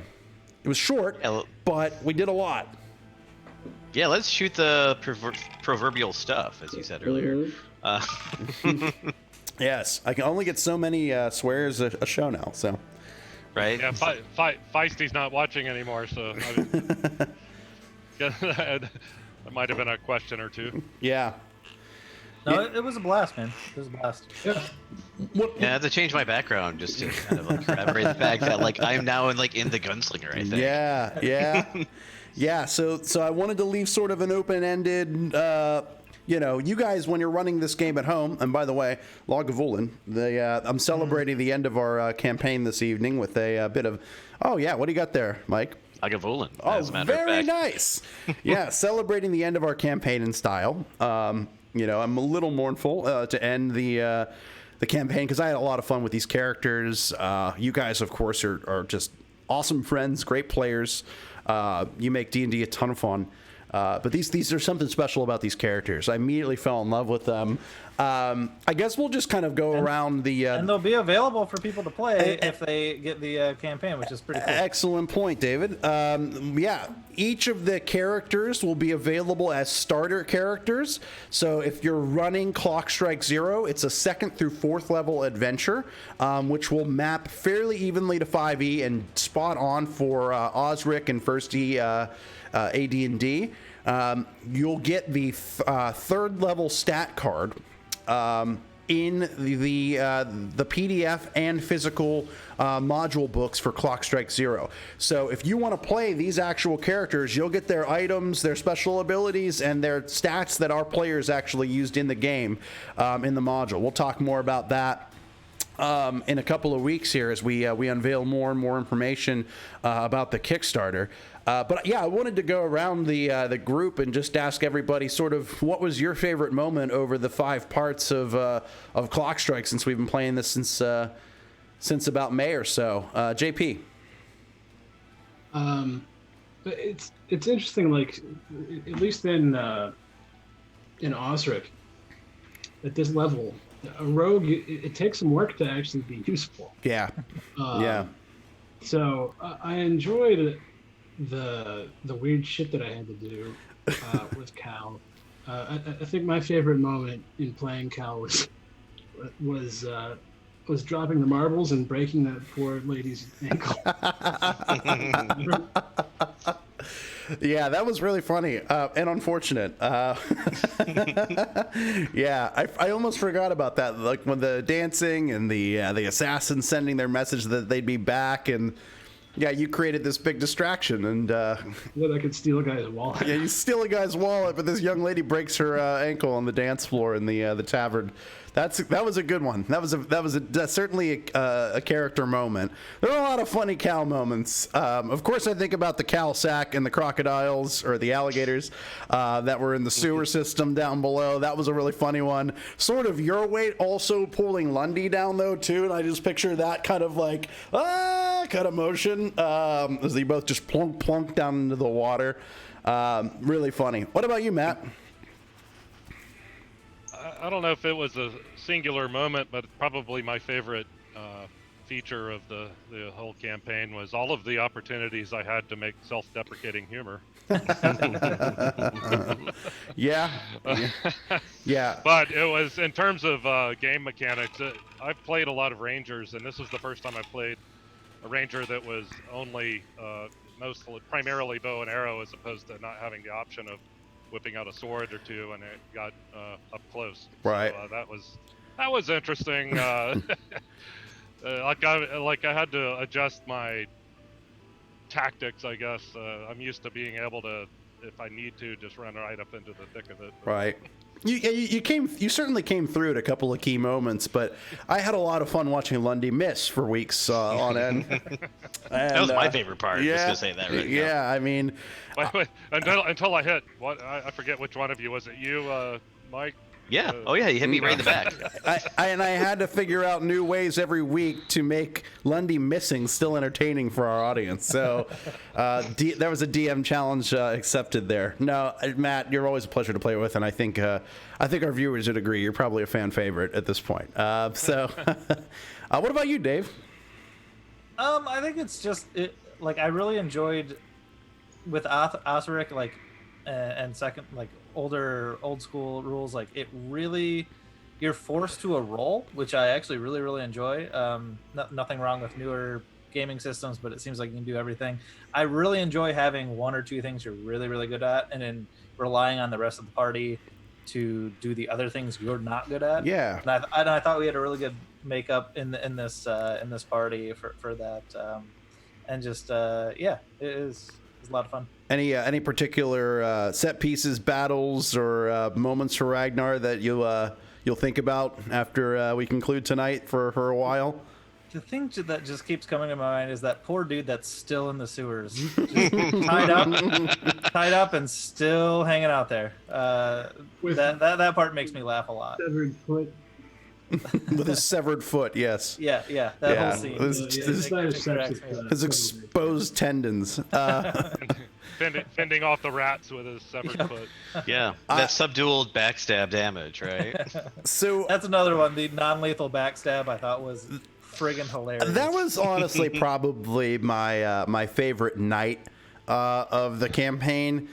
And it's mostly because I had a couple of different options. And you guys, if you guys purchase the module, if you back our Kickstarter coming up next month, you'll be privy to some of this information as well, and you'll get to see the full suite of options basically that you can run in Blackworm. I had a couple of different areas that we could have gone that night, and I thought the sewers were just the coolest of those options, and it made for a lot of really interesting, notable memory type moments that I'll look back on our 5 episodes pretty fondly. So. Definitely really enjoyed that night. That was a lot of fun, and we just took it in directions where I wasn't really expecting it, and yeah, I think about that one from start to finish is just like D&D at its finest. Starts at a table eating breakfast, it ends the day next to a rusty old cistern in the bottom of this sewer pit, saving somebody from these assassins covered in slime and ooze. I mean, that's just classic D&D. So. What about you, Mike? Anything stand out for you as like a? I look back on this and it was like, this is my favorite moment, or one I'll remember fondly. Oh man, there's a few of them. I mean, like of course the non-lethal backstab. That's probably one that tickles me the most. Yeah. But also just like the way that Lundy was constantly missing over and over, and just kept on getting funnier and funnier as it kept on happening. Yeah. Until like to the point where like everybody's like, wincing whenever he takes a shot. That's just kind of awesome. I was always just sort of fingers crossed Right? every time Matt rolled a d20 in this mini campaign. Yeah, but outside of that, I mean, we had some really awesome characters to work with, like Yeah. Mr. Gorgel. Mr. Gorgel is probably my favorite part of that because he had so much backstory and history and like mystery behind him that I was like, okay, I want to know a little bit more about this character as I'm playing. Yeah, I think the old gnome adds a lot of value to Clock Strike Zero and helping as a vehicle to tell the story. And yeah, and I think what's cool about Clock Strike Zero is, and I've said this before, it probably sounds cheesy and played out at this point, but telling like a bigger story in a small town. I think there's a lot of ways at home when you run this as a game master, as a dungeon master, that you'll be able to utilize Gorgel in your own campaign, and you'll be able to really stretch out that narrative of sort of where the players. Characters want to go beyond Blackworm. Maybe you go and travel to the Northern Nexus, and you guys can write whatever you want on your own for that. I'll give you some sort of subtle hints down the way of maybe what things you'd want to do with that, or Gorgel's background in writing. But yeah, you can take and play with that. You can do a whole redemption arc with Gorgel if you want to after you're done 5 to 10 nights in Blackworm, or Gorgel might accompany the party on their hunt for some acclaim and formal commission from the king. Maybe he wants to get back in the action and he's enjoying rolling up his sleeves and getting his hands dirty again. And now that he's sort of subdued the Sean Davister boy, he's done all he can do in Blackworm. He needs to move on and head further back to the north. So lots of things I think you can do with Gorgel that could extend your What campaign. you saw here is just one way. Like it's how we played. It's how we played it. It's not the way to play it. Yep. It's just one way to play it. So, yeah.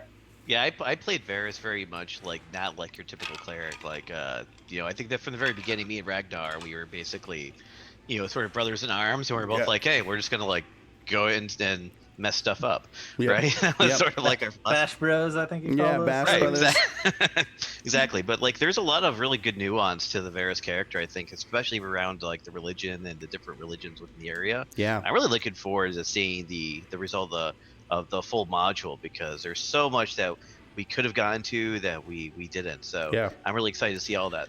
Yeah. Absolutely. So Bill, be honest. Was there? I think you just made it up when I started asking around about things earlier in the campaign. But was there any possible tactical use for the toy soldier? Yeah, I think there was. I mean, so, you know, I like that that's an item that got pulled out early.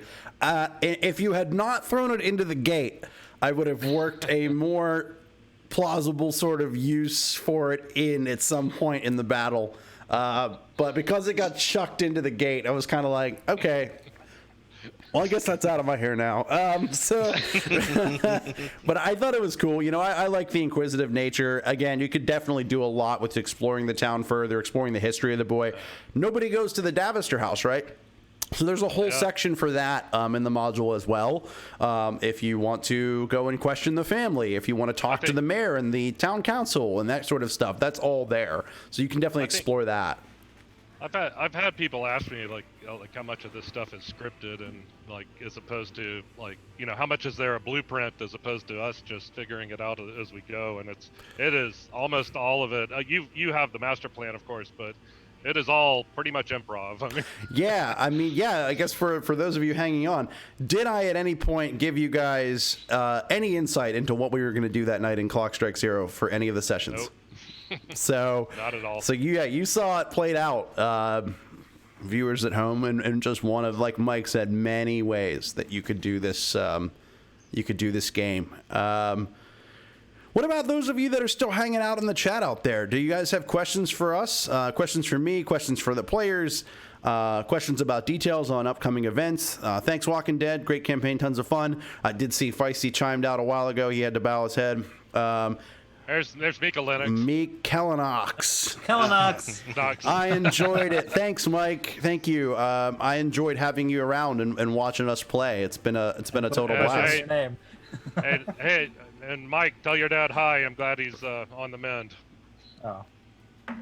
Yeah. Cheers. And Gary was out there too. Awesome. Yeah. And dear old mom and dad. Dear old mom and dad. Yeah. You know what? I think my parents were out there for a while as well. So if you're watching this, mom and dad, I love you and thank you for watching us play. I really appreciate it. Yeah, your parents are Dingus Mangus 420, right?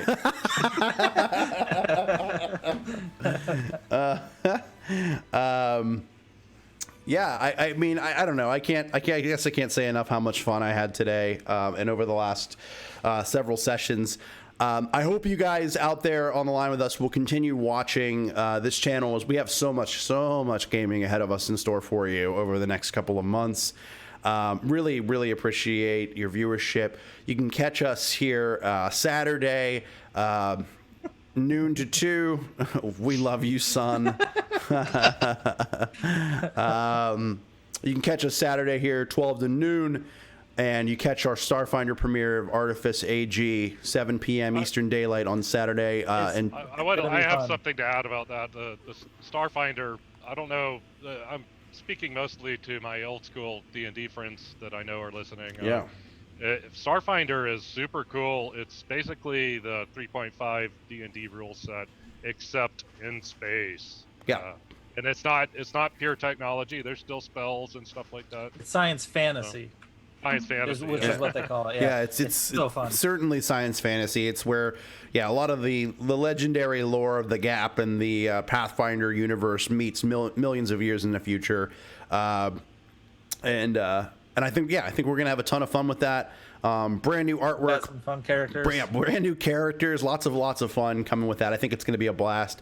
Mike is going to take a spot in the chat with you guys for a couple of weeks, but we'll see him. We'll see him again in a couple of weeks, close to D20 Connect. We're going to wrangle him back in for a game because he's just a blast to play with and to have around. So we will we will say goodbye to him for just a few weeks, but you guys will get to hang out with him on your side of the line, and he'll pop back in for some Dungeons and Dragons later on next month. And we will have our good friend Phil sitting in his spot, playing a Lashunta Mystic starting on Saturday, and then every Tuesday evening from there on out. And we'll be doing a season of about 18 episodes. So we're really excited to unveil that project for you all. We've put a lot of work in behind the scenes around that. So I think we can deliver a cool product for you, something engaging and entertaining. You get to watch a lot of your favorite faces again, and doing something new and different. So, yeah. Well, I guess that's probably a logical place for us to wrap up tonight's stream. I don't want to ramble all night long and keep folks hanging out. Any final comments from you guys? Anything else you want to say to the group out there? No, just looking forward to seeing you guys next time. Yeah. Yeah, it's gonna be fun to be on the other. Yeah, it's gonna be fun to be on the other side of the realm, right? Yeah. And actually be able to see you guys as opposed to be play. But it's been a blast playing with you guys. So Yeah, man. and Phil, by the way, I'm so excited. I'm so excited to see Phil. Yes. So until next time, when we go to space. Hey, my name's Bill. These are my best friends, and thank you all for watching Clock Strike Zero. Good evening, all. Be well.